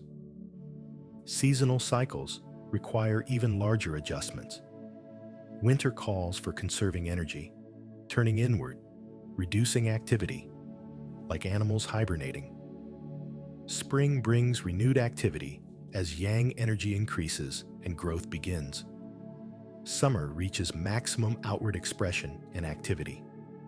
Autumn requires harvesting results and beginning withdrawal back toward winter's stillness. Modern life, with climate control and year-round food availability, encourages ignoring seasons. But your body still responds to seasonal light patterns, temperature changes, and the collective energetic shifts that occur as Earth moves through its yearly cycle. Traditional Chinese medicine recognizes that certain illnesses occur seasonally and advises adjusting lifestyle, diet, and activity accordingly. Eat cooling foods in summer, warming foods in winter. Exercise more vigorously in spring and summer when yang energy is ascending. Rest more deeply in autumn and winter when yin energy is descending. Ignoring these adjustments means fighting against natural patterns, which always costs energy and creates imbalance. The Taoist also recognizes larger cycles, 7-year patterns in human development, 60-year cycles in Chinese astrology, even longer cosmic cycles. While individual effects might be subtle, the general principle remains important. Everything operates through rhythms of expansion and contraction, activity and rest, growth and consolidation. Trying to maintain constant expansion, perpetual activity, or unlimited growth violates natural patterns and eventually fails dramatically. This cyclical understanding transforms how you approach your own life's rhythms. You stop treating low energy periods as problems to fix and recognize them as natural phases requiring different approaches than high energy periods. You stop trying to maintain constant productivity and allow periods of apparent non-productivity where integration and regeneration occur. You stop resisting life's natural ups and downs and learn to work with them rather than against them. The Taoist principle of timing extends beyond biological rhythms to social and circumstantial patterns. There's a right time to speak and a right time for silence, a right time to advance and a right time to retreat, a right time to plant and a right time to harvest. Success often depends less on what you do than on when you do it. The same action taken at the wrong time fails, while the same action at the right time succeeds effortlessly. Developing sensitivity to these timing patterns requires slowing down enough to perceive subtle cues. Modern life's constant rushing prevents this sensitivity. You're so busy executing your plans that you miss the signals indicating whether conditions actually support what you're attempting. But when you slow down, maintain present awareness, and cultivate receptivity, you begin noticing the subtle signs that indicate favorable or unfavorable timing. This isn't mystical intuition, but practical sensitivity to context. You notice that certain topics flow easily in conversation, while others create tension. That's information about timing. You recognize that some projects gain momentum effortlessly, while others require constant forcing. That's data about whether conditions support your effort. You observe that some days you feel energized and clear, while other days you feel foggy and depleted.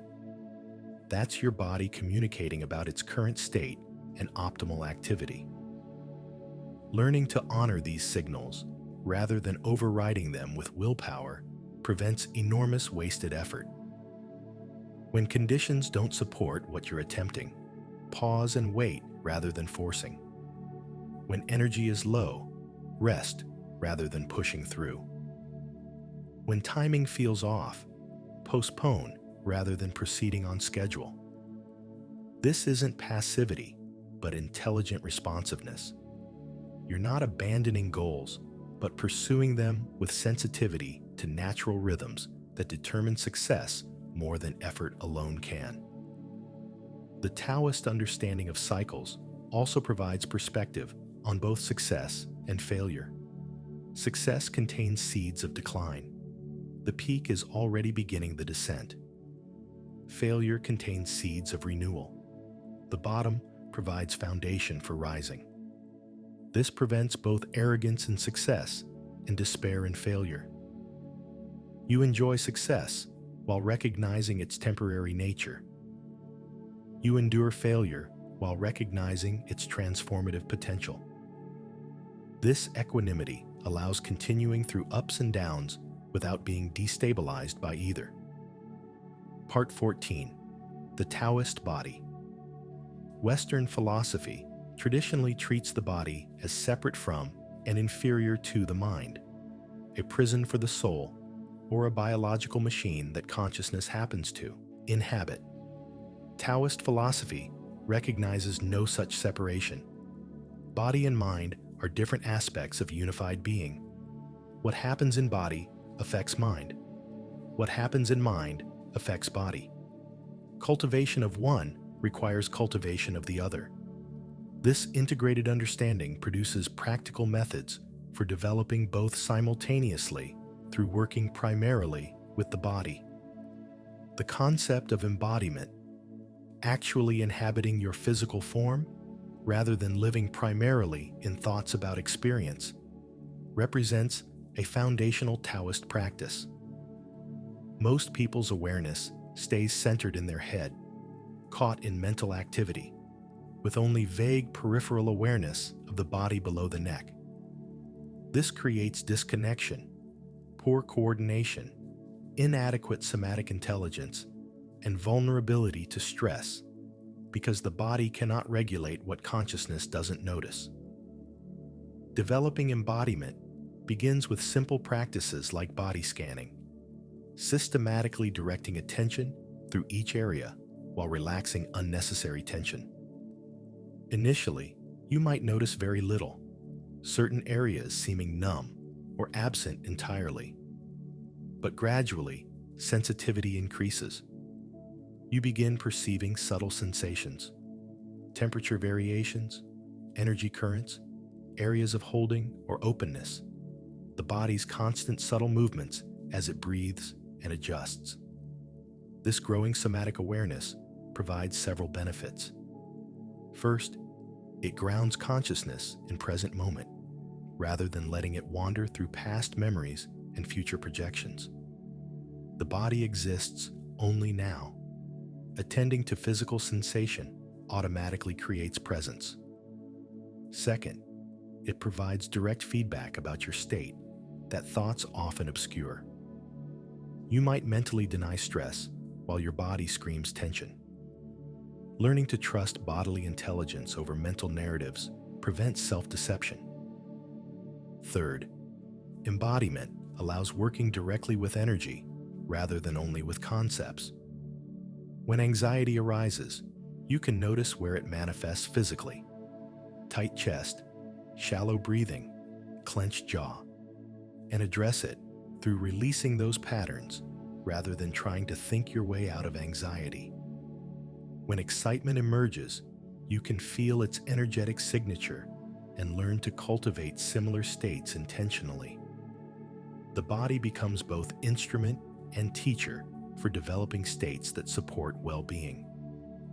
Taoist movement practices like Tai Chi and Qigong systematically develop embodiment while simultaneously cultivating energy and training coordination between mind and body. These aren't merely physical exercises, but moving meditations where every gesture emerges from internal awareness and serves internal cultivation. Done correctly, they're simultaneously relaxing and strengthening, simple yet sophisticated, accessible to beginners yet endlessly deep for advanced practitioners. The principles underlying these practices apply beyond formal exercise.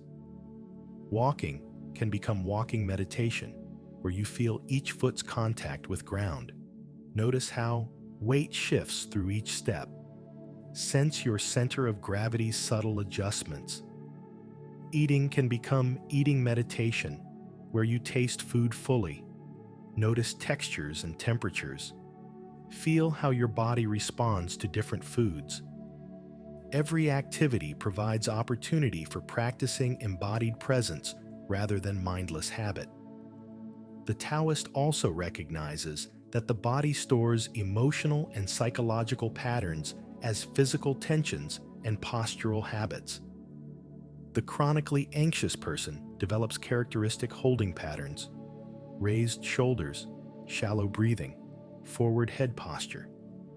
The depressed person exhibits different patterns: collapsed chest, downward gaze, minimal movement.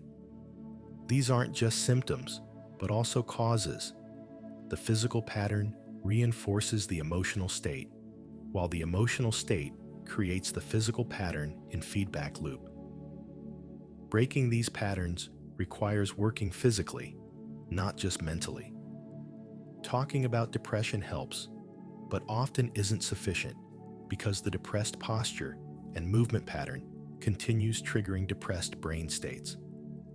But changing the physical pattern, opening the chest, lifting the gaze, moving more vigorously, can help shift mood by disrupting the somatic component of depression.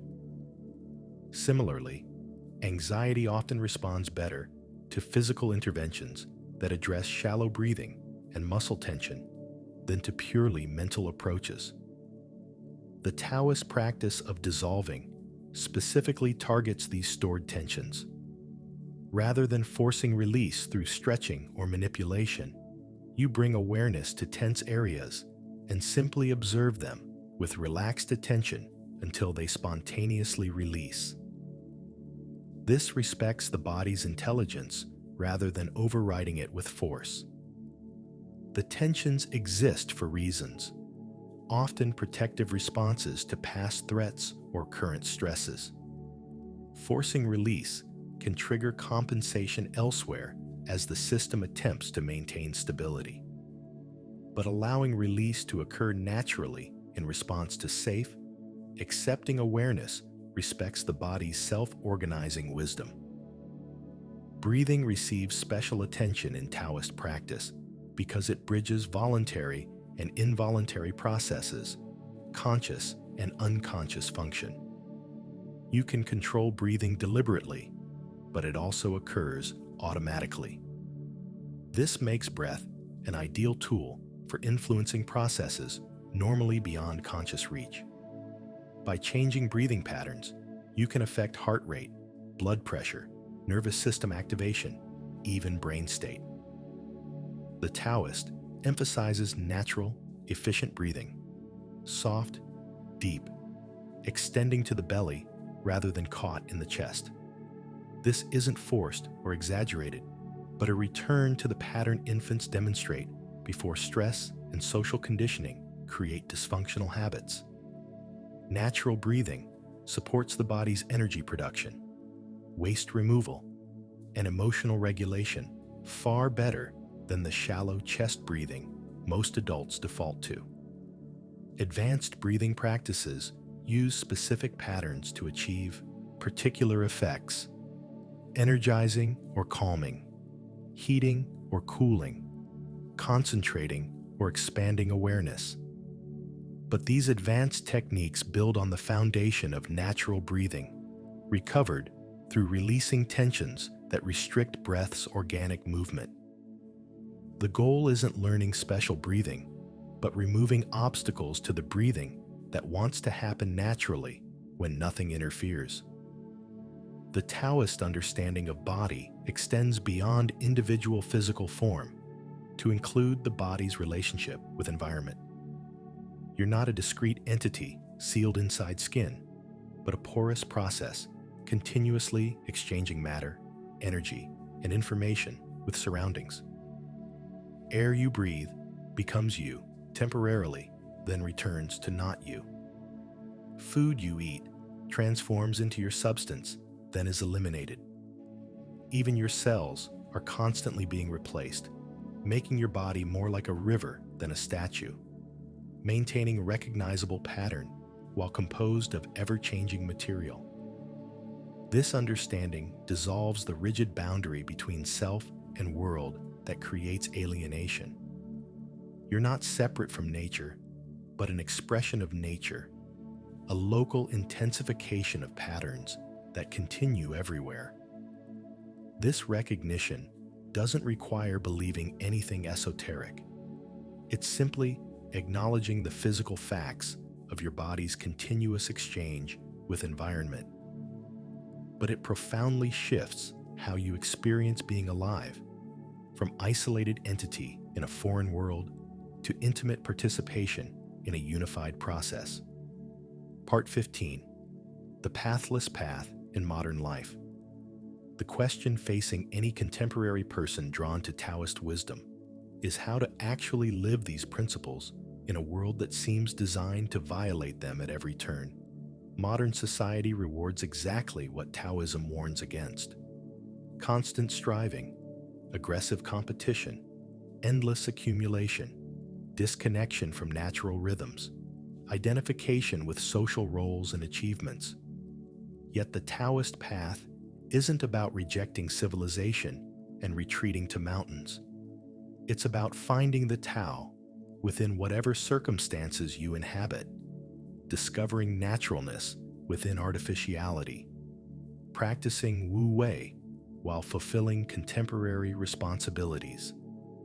The starting point is recognizing that you're already caught in patterns that create unnecessary suffering.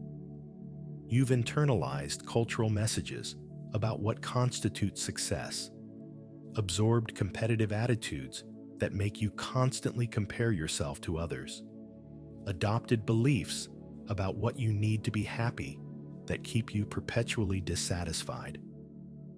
These aren't conscious choices, but unconscious conditioning. Water you're swimming in without realizing you're wet.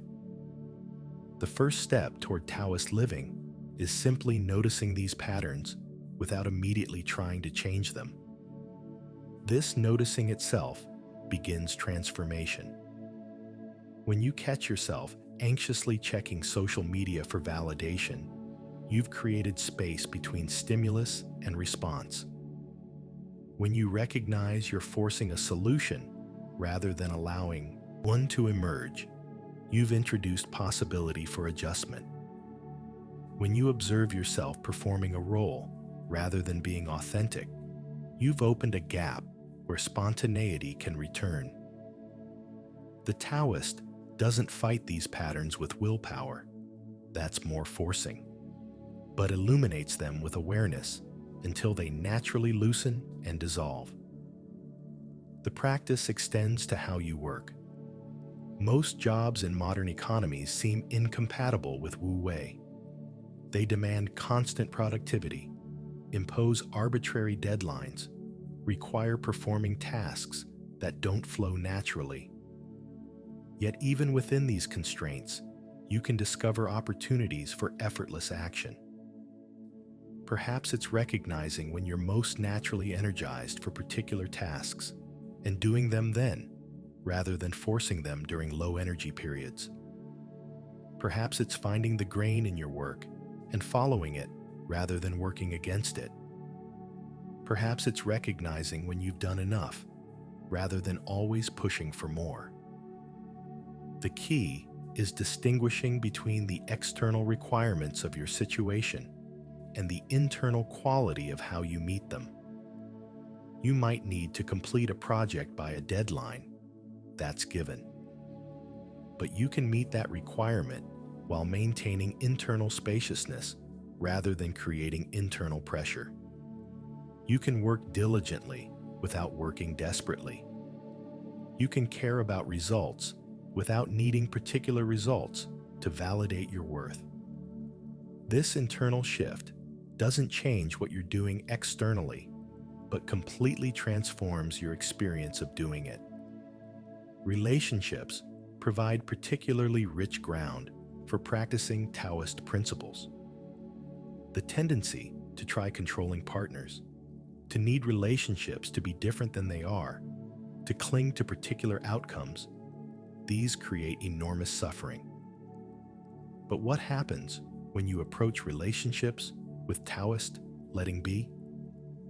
You allow people to be themselves rather than trying to change them to match your preferences.